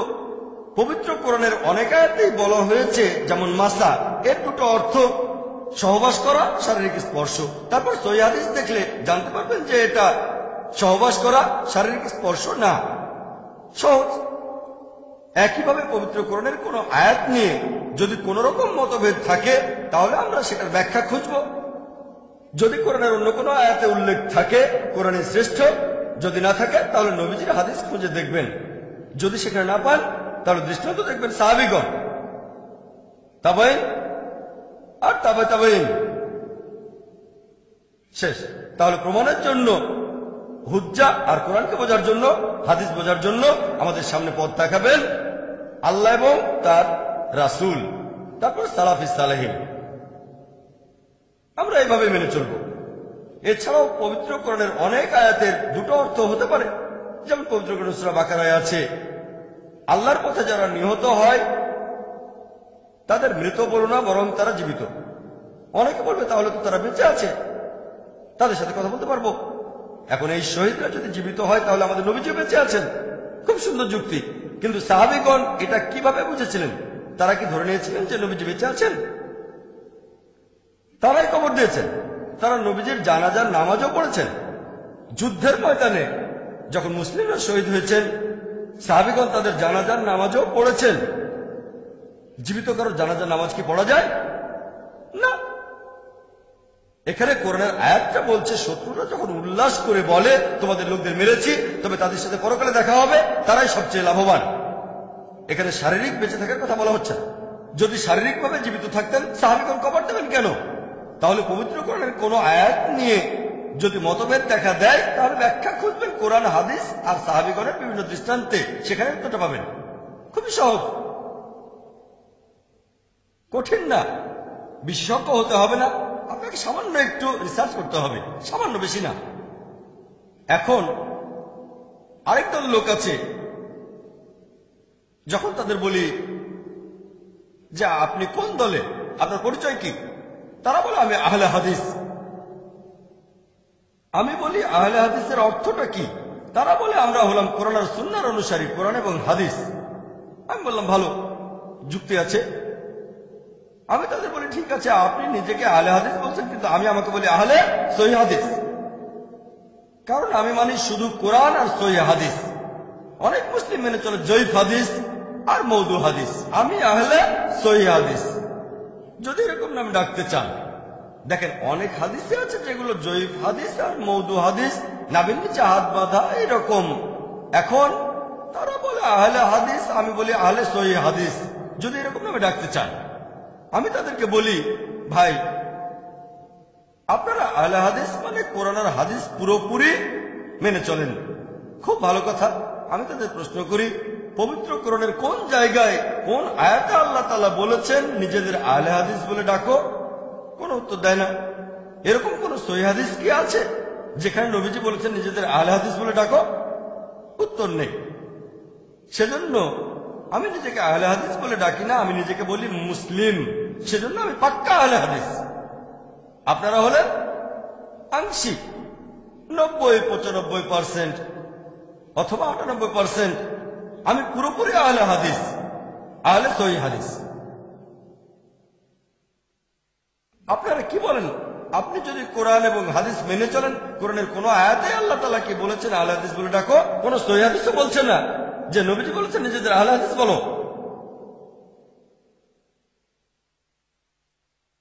এছাড়াও আরো একটা গ্রুপ আছে, এরাও আহলে হাদিসের মতোই।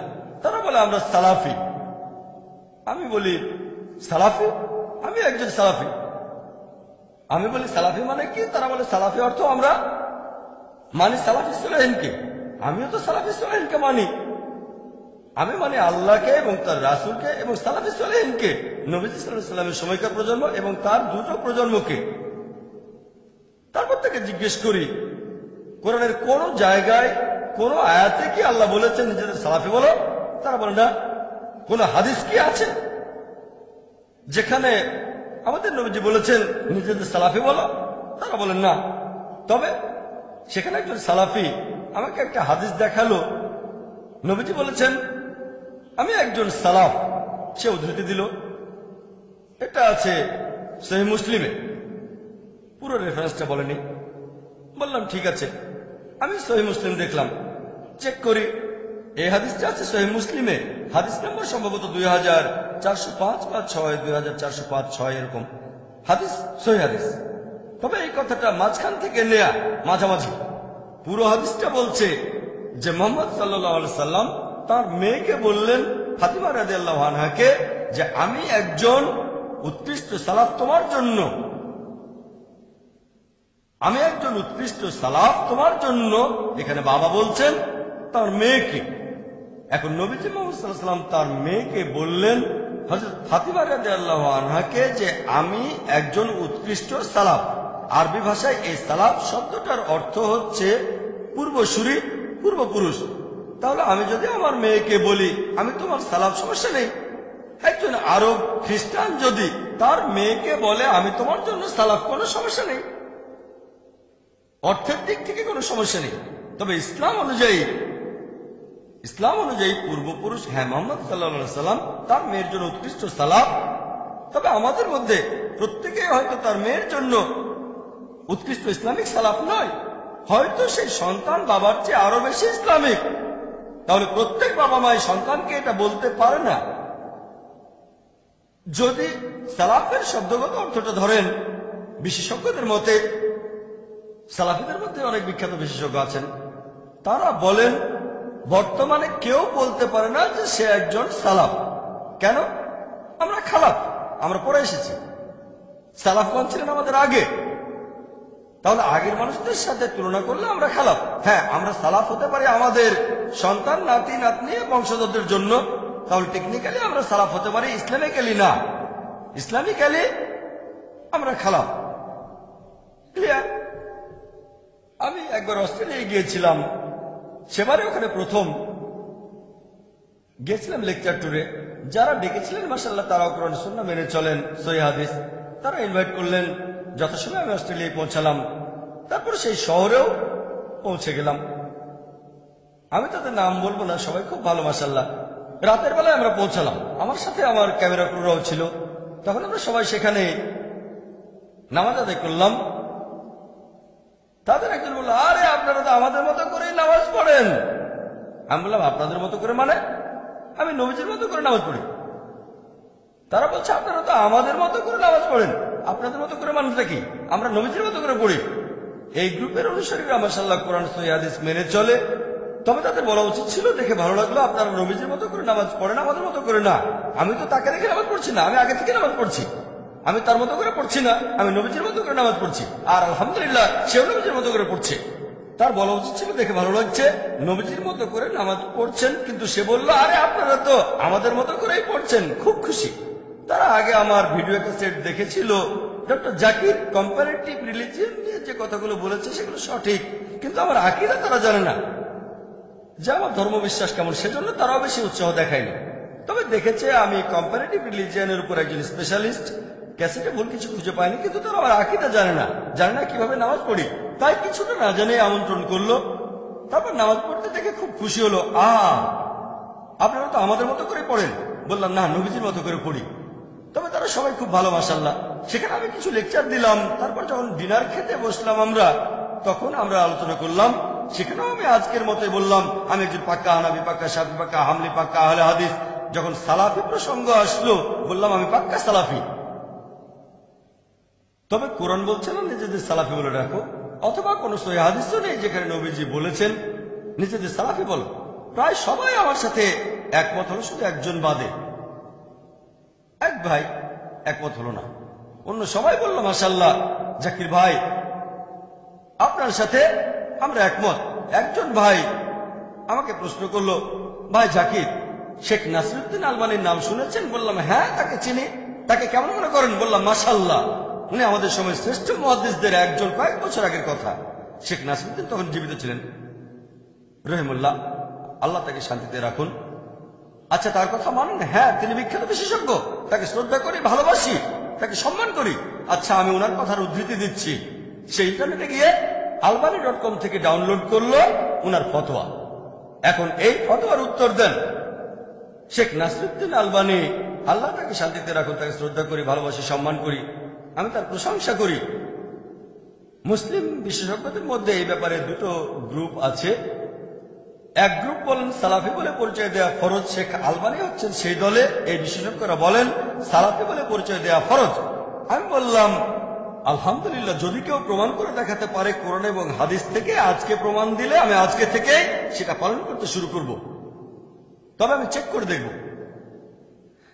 যদি কেউ আজকে আমার সামনে প্রমাণ করতে পারে কোরআন আর হাদিস থেকে যে সালাফি পরিচয় দেওয়াটা ফরজ অথবা আহলে হাদিস বলা ফরজ, আমি পালন করব। অথবা নিজেকে হানাফি পরিচয় দেওয়া ফরজ বা মালিকি বলা ফরজ, আমি সেটা পালন করব। আমি আমার ধর্মের লেভেল হিসেবে নিজেকে বলতে চাই একজন মুসলিম। যখন সেই ফতোয়াটা পড়লাম শেখ নাসিরউদ্দিন আলবানীর, তিনি তার সময়ের একজন সেরা বিশেষজ্ঞ, তিনি বলেছেন যে ইমাম হানিফা বলেছেন, একটা হাদিসের উদ্ধৃতিও দিয়েছেন যে ইসলামে ৭৩টা দল হবে, সবাই দোজখে যাবে, শুধু একটা দল বাদে, সেই দলটা হলো জামা। আর এই জামা শব্দটার অর্থ প্রথম ৩টা প্রজন্ম। হাদিসটা আছে সহিহ বুখারীতে। হ্যাঁ, আমিও সেটা মানি। তিনি বলেছেন, আবু হানিফার উদ্ধৃতিতে ইমাম আবু হানিফা বলেছেন যে জামা অর্থ অনুসরণ করা সাহাবীগণ এবং তার পরের ২ প্রজন্মকে সালাফি সালেহীন। বললাম আমি তো সেটা মানি। সে আমাকে আরো দেখালো ইবনে তাইমিয়ার উদ্ধৃতি, এটা বাধ্যতামূলক যে তোমরা মেনে চলবে সালাফি সালেহীনকে। বললাম আমি তো মানি। তারপর সে ফতোয়া দেখালো ইমাম শাফির, এটা বাধ্যতামূলক, তোমরা মেনে চলবে ৩ প্রজন্মকে, ধার্মিক পুরুষদের। বললাম আমি তো মানি, সমস্যাটা কোথায়? ইনারা কি বলেছেন নিজেদের সালাফি বলে ডাকো? আবু হানিফা এই কথা বলেননি, ইমাম শাফিও কখনো বলেননি, শেখ ইবনে তাইমিয়াও বলেননি। লোকে মনে করে বলেছেন, আসলে বলেননি। তাহলে কোরআন হাদিস থেকে প্রমাণ করা যাচ্ছে না যে নিজেদের বলতে হবে সালাফি। এটা হলো একটা কিয়াস, শেখ নাসিরউদ্দিন আলবানীর দেয়া যুক্তি। আমি তাকে শ্রদ্ধা করি, তিনি একজন বিখ্যাত বিশেষজ্ঞ, আমি তাকে সম্মান করে ভালোবাসি। শেখ নাসিরউদ্দিন আলবানীকে একজন ইউজার প্রশ্ন করেছিল, ইন্টারনেটে albani.com গেলে দেখতে পাবেন, তিনি সেখানে যুক্তি দিয়েছেন কেন আমরা নিজেদের সালাফি সালেহীন বলবো। একজন প্রশ্নকারীর সাথে তার আলোচনা হচ্ছে। প্রশ্নকারী এক জায়গায় বলছে আমি একজন মুসলিম। শেখ নাসিরউদ্দিন আলবানী বললেন, আপনি কোন ধরনের মুসলিম? আপনি কি খারিজি? আপনি কি মুতাজালি? আপনি কি শিয়া নাকি রেফাদি নাকি আপনি কাদরি? কোন ধরনের মুসলিম? প্রশ্নকারী বলল, আমি কোরআন সুন্নাহ মেনে চলা একজন মুসলিম। কোন সুন্নাহ? কোরআন সুন্নাহ তো সবাই মেনে চলে। যেমন খারিজিরা কোরআন সুন্নাহ মেনে চলে, শিয়ারাও কোরআন সুন্নাহ মানে, কাদরিরাও কোরআন সুন্নাহ মানে। কোন ধরনের কোরআন সুন্নাহ? সে তখন বলল, আমি কোরআন এবং সুন্নাহ মেনে চলি যেভাবে সালাফি সালেহীন এগুলোর ব্যাখ্যা করেছিলেন। তখন শেখ বললেন, হ্যাঁ, খুব ভালো, আমরা কোরআন সুন্নাহ মানব যেভাবে সালাফি সালেহীন এগুলোর ব্যাখ্যা করেছেন। তাহলে এই বড় সেন্টেন্সটা ছোট করে বললে শব্দটা হচ্ছে সালাফি। তর্কে তিনি জিতে গেলেন। এটা বলছে সালাফিরা। শেখ তর্কে জিতলেন। ইন্টারনেটে গেলে দেখতে পাবেন আমি শেখ আলবানীকে শ্রদ্ধা করি। আমার অনেক লেকচারে কোনটা সহিহ হাদিস কিনা সে ব্যাপারে উনার রেফারেন্স দিয়েছি। তাকে শ্রদ্ধা করি, ভালোবাসি, তাকে সম্মান করি। তবে তাকলিদ না, তাকলিদ না। তাকলিদ শুধুমাত্র আল্লাহ এবং রাসূলের জন্য। হ্যাঁ, এটা যুক্তি, এটা হলো কিয়াস। এখন আমি বলবো কোরআন এবং সুন্নাহ থেকে প্রমাণ করে দেখান, যুক্তি না। আলহামদুলিল্লাহ, সুম্মা আলহামদুলিল্লাহ। আল্লাহ আমাকে যথেষ্ট যুক্তি বুদ্ধি দিয়েছেন, সুম্মা আলহামদুলিল্লাহ। আমি কোনো বিশেষজ্ঞ নই। আমি নিজেকে মনে করি ছাত্র, তালবে ইলম, জ্ঞান আহরণ করি। তবে আল্লাহর রহমতে অনেক বিশেষজ্ঞের সঙ্গে কথা বলেছি। ইন্ডিয়ার অনেক বড় বড় বিশেষজ্ঞের সঙ্গে আলোচনা করেছি। কেউ এসেছেন নাদবা থেকে, কেউ দেওবান থেকে। সৌদি বিশেষজ্ঞদের সঙ্গে আলোচনা করেছি। আলহামদুলিল্লাহ, অন্যান্য দেশের বিশেষজ্ঞদের সঙ্গে আলোচনা করেছি। আল্লাহ আমাকে সুযোগ দিয়েছেন আমাদের সময়ের এই বিখ্যাত বিশেষজ্ঞদের সঙ্গে আলোচনা করতে পেরেছি। আলহামদুলিল্লাহ, সুম্মা আলহামদুলিল্লাহ। ওনাদের সংস্পর্শে আসার পর আল্লাহ আমার জ্ঞান আরো বাড়িয়ে দিয়েছেন। তারপরও আমি একজন ছাত্র, খুবই ক্ষুদ্র, আমার জ্ঞান খুবই সামান্য। তবে যুক্তিপাল্টা যুক্তির ব্যাপারে আল্লাহ আমাকে রহমত করেছেন। এখন আপনি কোন ধরনের মুসলিম? আপনি কি খারিজি, আপনি কি মুতাজালি, আপনি কি শিয়া, নাকি কাদরি, নাকি আপনি সুফি? এটা নিয়েই ছিল তর্কটা। সেই প্রশ্নকারী আর শেখের আলোচনা। তখন সেই প্রশ্নকারী বলল, আল্লাহ তো কোরআনে বলেছেন নিজেদের মুসলিম বলে ডাকো। শেখ উত্তর দিয়েছিলেন, ইসলাম ছিল তখন মাত্র এক দল, এখন অনেক আলাদা দল। সেজন্য এটা মুসলিমদের জন্য ফরজ, বাধ্যতামূলক যে আমরা নিজেদের পরিচয় দিতে গিয়ে বলবো সালাফি। যুক্তি। এখন আমি উত্তর দিচ্ছি। তর্ক সেখানে শেষ হয়ে গিয়েছিল। শেখ নাসিরউদ্দিন আলবানী সেই তর্কে জিতেছিলেন। আমার সাথে তর্ক করা লাগবে না। কোরআন হাদিস থেকে প্রমাণ করে দেখান, ডক্টর জাকির নায়েক সাথে সাথে মেনে নেবে। বিতর্কে আলহামদুলিল্লাহ, সুম্মা আলহামদুলিল্লাহ। আল্লাহ আমাকে রহমত করেছেন। বিতর্কের ক্ষেত্রে আলহামদুলিল্লাহ, আল্লাহ আমাকে ক্ষমতা দিয়েছেন। এখন আমি উত্তর দিচ্ছি, শেখ আলবানীকে আমি শ্রদ্ধা করি। আমি ওনার কাছে একবারে তুচ্ছ। শেখ নাসিরউদ্দিন আলবানীর তুলনায় আমি সমুদ্রের কাছে এক ফোঁটা পানি। প্লিজ আমাকে ভুল বুঝবেন না। আমার অনেক লেকচারে ওনার রেফারেন্স দিয়েছে, মাশাআল্লাহ। তাই আমাকে ভুল বুঝবেন না। ওনাকে শ্রদ্ধা করে ভালোবাসি, তবে তাকলিদ নেই। আমি বলবো, আচ্ছা, আপনারা যদি আমাদের নবীজির জীবন কাহিনী দেখেন, উনি কোনো হাদিসে বলেননি, পবিত্র কোরআনে এমন কোন আয়াতও দেখাননি যে নিজেদের সালাফি বলতে হবে। সেজন্য আমি বলবো না। এখন যুক্তি। আমাদের নবীজির সময়ও অনেক ভণ্ড লোক ছিল, মুনাফিক। ঠিক, তারা ছিল মুনাফিক। সাহাবীগণ নামটা বদলাননি তাদের। এরপরে ছিল খারিজি, খাওয়ারিজ, খারিজাই। তারা নিজেদেরকে বলতো খারিজি, লোকজনের লেভেল দিয়েছিল। সাহাবীগণ তাদের বলতেন মুসলিম। সাহাবীগণ কি বলেছেন তাদের নতুন নাম দাও? না। সাহাবীগণ তারপরে তাদের বলেছেন মুসলিম। তারপর হচ্ছে মুতাজিলা, তাদেরকেও সবাই বলতো মুসলিম। তাহলে সেই সময় ধর্ম নিয়ে মতভেদ ছিল? এমন না তো ছিল না। এবার মূল প্রসঙ্গে আসি, যে শেখ নাসিরউদ্দিন আলবানী বলেছেন আমাদের পরিচয় দিতে গিয়ে বলা উচিত সালাফি। আমার প্রশ্ন, কোন সালাফি? কোন সালাফি? আমি প্রশ্ন করব, সালাফিদের মধ্যে এখন গ্রুপ আছে। আপনি কি কুতুবি, নাকি সুলুরি, নাকি মাদখালি? আরো কয়েকটা গ্রুপের নাম আমি বলতে পারি। দেখেন, আমি কারো বিরুদ্ধে বলছি না, প্লিজ আমাকে ভুল বুঝবেন না। আমি কাউকে ছোট করতে চাচ্ছি না। তবে সালাফিদের মধ্যে এখন অনেক গ্রুপ আছে। আপনি যদি কখনো ইংল্যান্ডে যান, মাশাআল্লাহ, সুবহানাল্লাহ, আল্লাহু আকবার, অনেকগুলো গ্রুপ আছে। আর সেখানে প্রত্যেকটা গ্রুপ আরেক গ্রুপের সাথে লড়াই করছে আর বলছে অন্য সালাফি গ্রুপগুলো কাফের। নাউজুবিল্লাহ। সময় পেলে এই প্রসঙ্গে পরে আলোচনা করব। এখন আপনি কোন সালাফিদের দলে যাবেন? আপনি যে লেভেলটাই বসাবেন সেখানে একটা পর্যায়ে বিভক্তি চলে আসতেই হবে। যখন শিয়ারা আসলো তখন লোকজন বললো আমরা সুন্নি, নতুন গ্রুপ হলো আহলে সুন্নাহ ওয়াল জামাত। তারপর সেখানেও বিভক্তির সৃষ্টি হলো হানাফি, শাফি, হামলি, মালিকি। তারপর আরো নতুন গ্রুপ আসলো সালাফি, আহলে হাদিস। এগুলোর মধ্যেও গ্রুপ আছে। যখনই আমরা মানুষরা কোনো কিছুতে একটা লেভেল বসাবো সেটা নিয়ে মতভেদ হবেই। এমনকি আমাদের ধর্ম নিয়েও অনেক ব্যাপারে মতভেদ হবে, সেটা আল্লাহ তাআলা বলেছেন। শুধুমাত্র মানুষের দেয়া লেভেলে মতভেদ হয় না। আপনি কি ভাবছেন আল্লাহ জানতেন না? আল্লাহ জানতেন মুসলিম উম্মার মধ্যে অনেকগুলো ভাগ হবে। আল্লাহ কোরআনে এই কথা বলেছেন, নবীজিও বলে গিয়েছেন। তবে নবীজি বলেননি নিজেদের পরিচয় দাও আহলে হাদিস অথবা সালাফি। আহলে হাদিস কোন আহলে হাদিস? আমি যেখানে থাকি সেই বোম্বেতে দুটো আহলে হাদিস আছে, জামিয়াত আহলে হাদিস আর গুরবা আহলে হাদিস। এখন আপনি কোন দলে যেতে চান? এক আহলে হাদিস আরেক আহলে হাদিসকে দোষারোপ করে। দেখেন, আমি এখানে আহলে হাদিসের নামে বদনাম করছি না, এজন্যই বলছি টপিকটা স্পর্শকাতর। ও আল্লাহ, আমি এখানে বলেছি শুধু কোরআন আর আল্লাহ রাসূলকে নিয়ে। প্লিজ আমাকে ভুল বুঝবেন না। আমি নাসিরউদ্দিন আলবানীকে শ্রদ্ধা করি, সালাফিদের শ্রদ্ধা করি। আরো বলবো, আশেপাশে বিভিন্ন মুসলিম গ্রুপ দেখেন, আপনারাও একমত হবেন যে আহলে হাদিস আর সালাফিরা কোরআন সুন্নাহর সবচেয়ে কাছাকাছি। এটা আমি স্বীকার করব। তবে তবে কোন সালাফি? প্রথম দিকে হয়তো নাসিরউদ্দিন আলবানীর সময়ও সালাফিদের মধ্যে গ্রুপ ছিল, এখন অনেক গ্রুপ আছে। সুরুলি, মাদখালি, কুতুবি। ও এর কথা ঠিক না, ওর কথা ঠিক না, ও নিজেকে সালাফি বলছে, ঠিক না। এখন এসেছে নতুন বই, ট্রু সালাফি। ট্রু সালাফি। আমি সালাফিদের একটা দাওয়া অনুষ্ঠানে গিয়েছিলাম, ট্রু সালাফি। ট্রু সালাফি, এই ট্রু সালাফিটা কি? আমরা বোম্বেতে দাওয়ার উপরে ট্রেনিং দেই। পৃথিবীর বিভিন্ন দেশ থেকে লোকজন ট্রেনিং নিতে আসেন। সেবার 14টা দেশ থেকে 19 জন এসেছিলেন। তাদের অনেকেই এসেছিলেন মদিনা ইউনিভার্সিটি থেকে, মাশাআল্লাহ।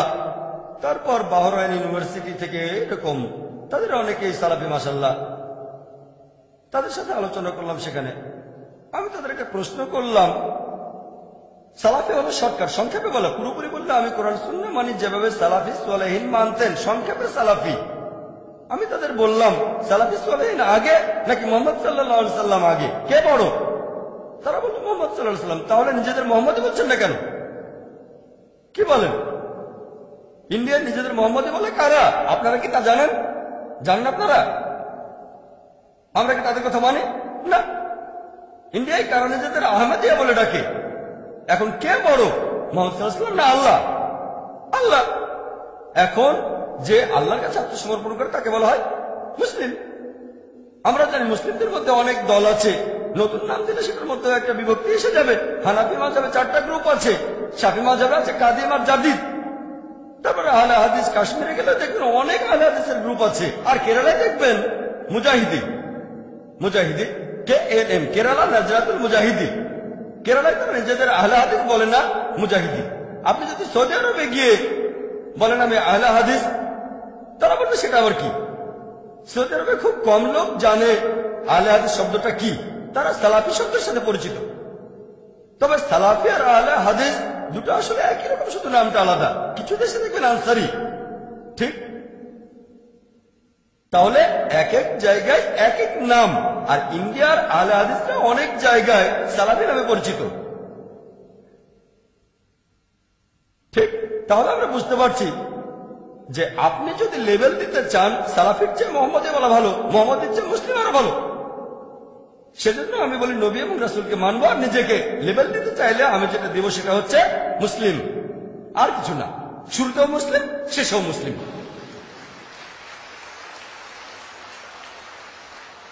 আমি কোন মুসলিম ভাইকে ছোট করছি না, হোক হানাফি, শাফি, হামলি, মালিকি, আহলে হাদিস। আনটিল হোয়েন উই ডিফার, এই বইটা লিখছেন শেখ ওতাইমি। আপনারা আমাদের এখানে বইটা পাবেন। আনটিল হোয়েন উই ডিফার 34 পৃষ্ঠায় শেখ ওতাইমিকে একজন ইন্ডিয়ান প্রশ্ন করল, আমাদের এই দেশে অনেকে নিজেদের বলে ইখওয়ানি আর তাবলিগি, এরা কি সত্যের পথে আছে নাকি ভুল পথে? শেখ ওতাইমি উত্তরে বললেন, যদি কেউ ইসলাম প্রচারের সময় পরিচয় দিতে গিয়ে বলে ইখওয়ানি, তাবলিগি বা সালাফি, সে ভুল পথে আছে। তাহলে প্রশ্নের মধ্যে সালাফি শব্দটা ছিল না, শেখ ওতাইমি সেখানে শব্দটা যোগ করলেন। যদি কেউ নিজেকে ইখওয়ানি, তাবলিগি বা সালাফি বলে ইসলাম প্রচারের সময়, তাহলে সে ভুল পথে আছে। এই কথাটা কিন্তু আমি বলিনি, ডক্টর জাকির নাইক কিছুই না ইসলামে, আমি শূন্য। শেখ ওতাইমি মাশাআল্লাহ অনেক বিখ্যাত, শেখ ওতাইমির ফতোয়াটা শুধু আমি মেনে চলছি। কোন সালাফি যদি আমাকে দোষারোপ করেন, তাহলে শেখ ওতাইমিকেও দোষারোপ করতে হবে। তবে সালাফিদের ওয়েবসাইটে গেলে আপনারা দেখবেন তারা বলছেন যে শেখ ওতাইমিও বলেছেন নিজেদের সালাফি বলতে হবে। তিনি কি বলেছেন? বলেছেন সালাফি সালেহিনকে মেনে চলতে হবে। সে কথা তো আমিও বলি। এভাবে বললে শেখ ওতাইমিও আপত্তি করবেন না। তবে ধর্মপ্রচারের সময় যদি বলে নিজেদের সালাফি বলতে হবে, তিনি বলেছেন এই কাজটা ভুল, ভুল কাজ। তাহলে শেখ নাসিরুদ্দিন আলবানী এক প্রান্তে ফরজ, শেখ ওতাইমি বলেছেন এটা ভুল। তবে দুজনে এটা মানেন। শেখ নাসিরুদ্দিন আলবানী আরো বলেছেন যদি বলো সালাফি আর ভাবো তুমি শ্রেষ্ঠ, তাহলে সেটা ভুল। শেখ সালেহ ফারজানা বলেছেন যদি ভাবো সালাফি বলে তুমি শ্রেষ্ঠ, তাহলে সেটা ভুল। তাহলে যে বিশেষজ্ঞরা বলেছেন সালাফি পরিচয় দেওয়াটা ফরজ, তারাও বলেছেন যদি বলো সালাফি আর ভাবো আমি শ্রেষ্ঠ, আমি বেহেশতে যাব, অন্যরা যেতে পারবে না, সেটা ভুল। শেখ সালেহ ফারজান, শেখ নাসিরুদ্দিন আলবানী, শেখ বিন বাজ, শেখ ওতাইমি বলেছেন যে সালাফি বলে পরিচয় দেওয়াটা উচিত না। আমি শেখ ওতাইমির মতো কঠিন করে বলবো না। যদি জিজ্ঞেস করেন তাহলে বলবো মুসলিম পরিচয় দেওয়াটাই সবচেয়ে ভালো। যদি কেউ নিজেকে সালাফি বলে পরিচয় দেয়, কোন কোন ক্ষেত্রে সেটা মুবাহ, ভালো, শর্টকাট। আমি বলছি না এটা হারাম, আমি এটাকে হারাম বলছি না। তবে সবচেয়ে ভালো সেফ, 100% সেফ মুসলিম। এটা নিয়ে বিশেষজ্ঞদের কোনো মতভেদ হবে না। যদি কেউ সংক্ষেপে বলতে চায়, পুরো কথাটা হলো মানে কোরআন, সুন্নাহ, সালাফি, সালেহিন, শুধু এটা বোঝানোর ক্ষেত্রে। যদিও ব্যাপারটা এমন না, লোকজন বলে সালাফি বেহেশতে যাব, অন্য সবাই দোজখে যাবে, এভাবে বললে সেটা ভুল। সংক্ষেপে আমি এটাকে বলবো মুবাহ, এটা ফরজ না। আমি এখানে যার ফতোয়াটা মানব তিনি শেখ সালেহ মুনাজ্জিদ। শেখ সালেহ মুনাজ্জিদ বলেছেন যদি এটা বোঝাতে চান যে আপনি উদ্ভাবনকারীদের দলের নন, তাহলে কোনো সমস্যা নেই। কিন্তু যদি কেউ বলে আমি সালাফি বলে শ্রেষ্ঠ, তাহলে সেটা ভুল। তিনি নবীজির একটা হাদিসের উদ্ধৃতি দিয়েছেন। নবীজি যখন মদিনায় ছিলেন, সেখানে আনসার আর মুহাজিরদের মধ্যে একটা কোন্দল হলো। মুহাজির ডাক দিল, ও আনসার তোমরা এখানে চলে এসো। আনসাররা তার কাছে চলে আসলো। তারপর মুহাজির বলল, ও মুহাজির আমাকে সাহায্য করো। নবীজি তার কাছে এসে বললেন, এই জাহেলিয়া সম্বোধনটার কারণটা কি? এমনিতে আনসার বলে ডাকা কিন্তু খারাপ না, মুহাজির ডাকটাও খারাপ না, কিন্তু এখানে গ্রুপ তৈরি হচ্ছে। আনসার আমাকে সাহায্য করো, মুহাজির আমাকে সাহায্য করো। নবীজি বলেছেন এটা হলো জাহেলিয়া সম্বোধন। আনসার একটা সুন্দর নাম, আনসার মানে সাহায্যকারী, আমাদের নবীজির সাহায্যকারী। মুহাজির মানে যারা হিজরত করেছে আল্লাহ এবং তার রাসূলের পথে, এটা সুন্দর নাম। তারপর নবীজি বলেছেন এটা হারাম, এটা নিজেকে শ্রেষ্ঠ বানানোর চেষ্টা।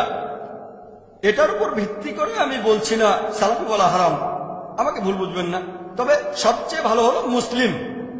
যদি নিজেকে সালাফি বলেন আর কোথাও কোনো ভুল হয়ে যায়, তাহলে আপনি সমস্যায় পড়তে পারেন, দোজখে যেতে পারেন, বিপজ্জনক হতে পারে। যেহেতু নবীজি নিষেধ করেছেন সবচেয়ে সেফ, বলো আমি মুসলিম। এমনিতে আপনি বলতে পারেন আমি পাক্কা হানাফি, পাক্কা শাফি, পাক্কা হামলি, পাক্কা মালিকি, পাক্কা আহলে হাদিস, পাক্কা সালাফি, কোনো সমস্যা নেই। তবে লেভেল এখানে পরিচয় দেবেন মুসলিম। লেকচার শেষ করার আগে কয়েকজন বিশেষজ্ঞের কিছু বক্তব্যের উদ্ধৃতি দেব, যাতে আরো ভালো বুঝতে পারেন। এখন অনেকে তাকলিদের কথা বলেন, তাকলিদ থাকলে তাকে কাফির বলা হচ্ছে। ইমাম শাফি, আল্লাহ তাকে শান্তিতে রাখুন, তিনি বলেছেন আল্লাহ সুবহানাহু ওয়া তাআলাকে ডাকবে, আল্লাহ যে নামগুলো বলেছেন অন্য নামে ডাকাটা হারাম, কুফরি। আল্লাহকে ডাকবেন যে নামে আল্লাহ এবং তার রাসূল ডেকেছেন, অন্য নামে না, অন্য নামে ডাকাটা সেটা হারাম। তবে কেউ যদি অন্য নামে ডাকে ব্যাপারটা না জেনে, তাহলে সে কাফির নয়। ইমাম শাফি। শেখ ইবনে তাইমিয়া কি বলেছেন জানেন? তিনি বলেছেন যদি কেউ কোন মানুষকে সেজদা করে আর মনে করে এটাই তার দিন, তাহলে সে অবিশ্বাসী নয়। শেখ ইবনে তাইমিয়া। যদি কেউ কোনো মানুষকে সেজদা করে, শেখ ইবনে তাইমিয়া বলেছেন যদি কেউ কোনো মানুষকে সেজদা করে, রক্ত মাংসের মানুষকে, আর ভাবে এটাই তার দিন, তাহলে সে অবিশ্বাসী না, যতক্ষণ না কেউ তাকে ব্যাখ্যা করে বলে তারপরে সে মুখ ফিরিয়ে নেয়। শেখ ইবনে তাইমিয়া একজন বিশেষজ্ঞ। এছাড়াও আরো দেখবেন শেখ শাওখানি, তিনি বলেছেন যে যদি কেউ আল্লাহ ছাড়া অন্য কারোর সামনে নতজানু হয় ব্যাপারটা না জেনে, তাহলে সে অবিশ্বাসী নয়। মুহাম্মদ ইবনে ওয়াহাব, আল্লাহ তাকে শান্তিতে রাখুন, তিনি বলেছেন আমরা তাদেরকে অবিশ্বাসী বলি না, তাদের কাফির বলি না যারা আব্দুল কাদিরের মূর্তি অথবা কবরের সামনে নতজানু হয়, অথবা যারা আহমেদ নাকদাওয়ের মূর্তি বা কবরের সামনে নতজানু হয়, তাহলে তাদের কিভাবে অবিশ্বাসী বলি যারা শিরক করে না? আমরা বলি আমরা অনেক জানি, আমরা অন্যদেরকে বলি কাফির কাফির ইত্যাদি। লেকচার শেষ করার আগে নবীজির দুটো হাদিসের কথা বলবো। মুহাম্মদ সাল্লাল্লাহু আলাইহি ওয়াসাল্লাম বলেছেন, সহিহ মুসলিম 3 নম্বর খণ্ড 4565 নম্বর হাদিস, যে আরফাজা, আল্লাহ তাকে শান্তিতে রাখুন, উদ্ধৃতি দিয়েছেন যে আল্লাহ রাসূল বলেছেন একটা সময় আসবে যখন সমাজে অনেক খারাপ কাজ হবে, আর কখনো যদি কেউ মুসলিম উম্মার একতা নষ্ট করতে চায় তাকে তরবারি দিয়ে আঘাত করো, যদি সে তাতেও না থামে মেরে ফেলো। নবীজি বলেছেন যদি কেউ মুসলিম উম্মার একতা নষ্ট করতে চায় তাকে তরবারি দিয়ে আঘাত করো, যদি তাতেও না থামে তাকে মেরে ফেলো। সহিহ মুসলিম 3 নম্বর খণ্ড 4565 নম্বর হাদিস। লেকচার শেষ করার আগে নবী সাল্লাল্লাহু আলাইহি ওয়াসাল্লামের আরেকটা হাদিস আপনাদের বলবো। সহিহ বুখারী 4 নম্বর খণ্ড 3606 নম্বর হাদিস। এই হাদিসটা বলে আমি শেষ করব। এখানে হুদায়ফা ইবনে ইয়ামান, আল্লাহ তাকে শান্তিতে রাখুন, তিনি বলেছেন লোকজন নবী সাল্লাল্লাহু আলাইহি ওয়াসাল্লামকে জিজ্ঞেস করতো কোন জিনিসটা ভালো, তবে আমি ভয় পেয়ে নবীজিকে জিজ্ঞেস করেছিলাম কোনটা খারাপ জিনিস। তিনি নবীজিকে জিজ্ঞেস করেছিলেন যে অজ্ঞানতার কারণে আমরা অনেক খারাপ কাজ করেছি, আল্লাহ আমাদের সঠিক পথে নিয়ে এসেছেন, এরপর কি আর কোনো খারাপ কাজ হবে? নবীজি বললেন হ্যাঁ, খারাপ কাজ হবে। সেই খারাপের পর কি কিছু ভালো হবে? নবীজি বললেন হ্যাঁ, তবে সেটার মধ্যেও কিছু খারাপ জিনিস থাকবে। সাহাবীগণ তখন বললেন সেই খারাপটা কি? নবীজি বললেন তোমাদের মধ্যে কিছু লোক থাকবে যারা এমন কিছু জিনিস প্রচার করবে যেগুলো আমার সুন্নাহ নয়। সাহাবীগণ বললেন এটার পর আর কোন খারাপ কাজ হবে? নবীজি বললেন হ্যাঁ, কিছু লোক থাকবে যারা তোমাদের দোজখে আমন্ত্রণ জানাবে। তখন হুদায়ফা, আল্লাহ তাকে শান্তিতে রাখুন, তিনি বললেন আমাদের কি করা উচিত? নবীজি তখন বললেন তোমরা তোমাদের মুসলিম দল আর নেতাকে আঁকড়ে ধরে থাকো। সাহাবীগণ বললেন কোন মুসলিম দল আর নেতা না থাকলে কি করব? নবীজি তখন উত্তর দিলেন যদি কোনো মুসলিম দল আর নেতা তখন না থাকে তাহলে সব দল থেকে নিজেকে বিচ্ছিন্ন করে ফেলো, প্রয়োজন হলে গাছের শিকড় কামড়ে পড়ে থাকবে যতক্ষণ না আল্লাহ সুবহানাহু ওয়া তাআলার সামনাসামনি হচ্ছ। ওয়া আখিরু দাওয়ানা আলহামদুলিল্লাহি রাব্বিল আলামিন। ইন্না ফী খালকিস সামাওয়াতি ওয়াল আরদি ওয়া ইখতিলাফিল লাইলি ওয়ান নাহারি ওয়াল ফুলকি التي تجري في البحر بما ينفع الناس وما أنزل الله من السماء من ماء فأحيا به الأرض بعد موتها وبث فيها من كل دابة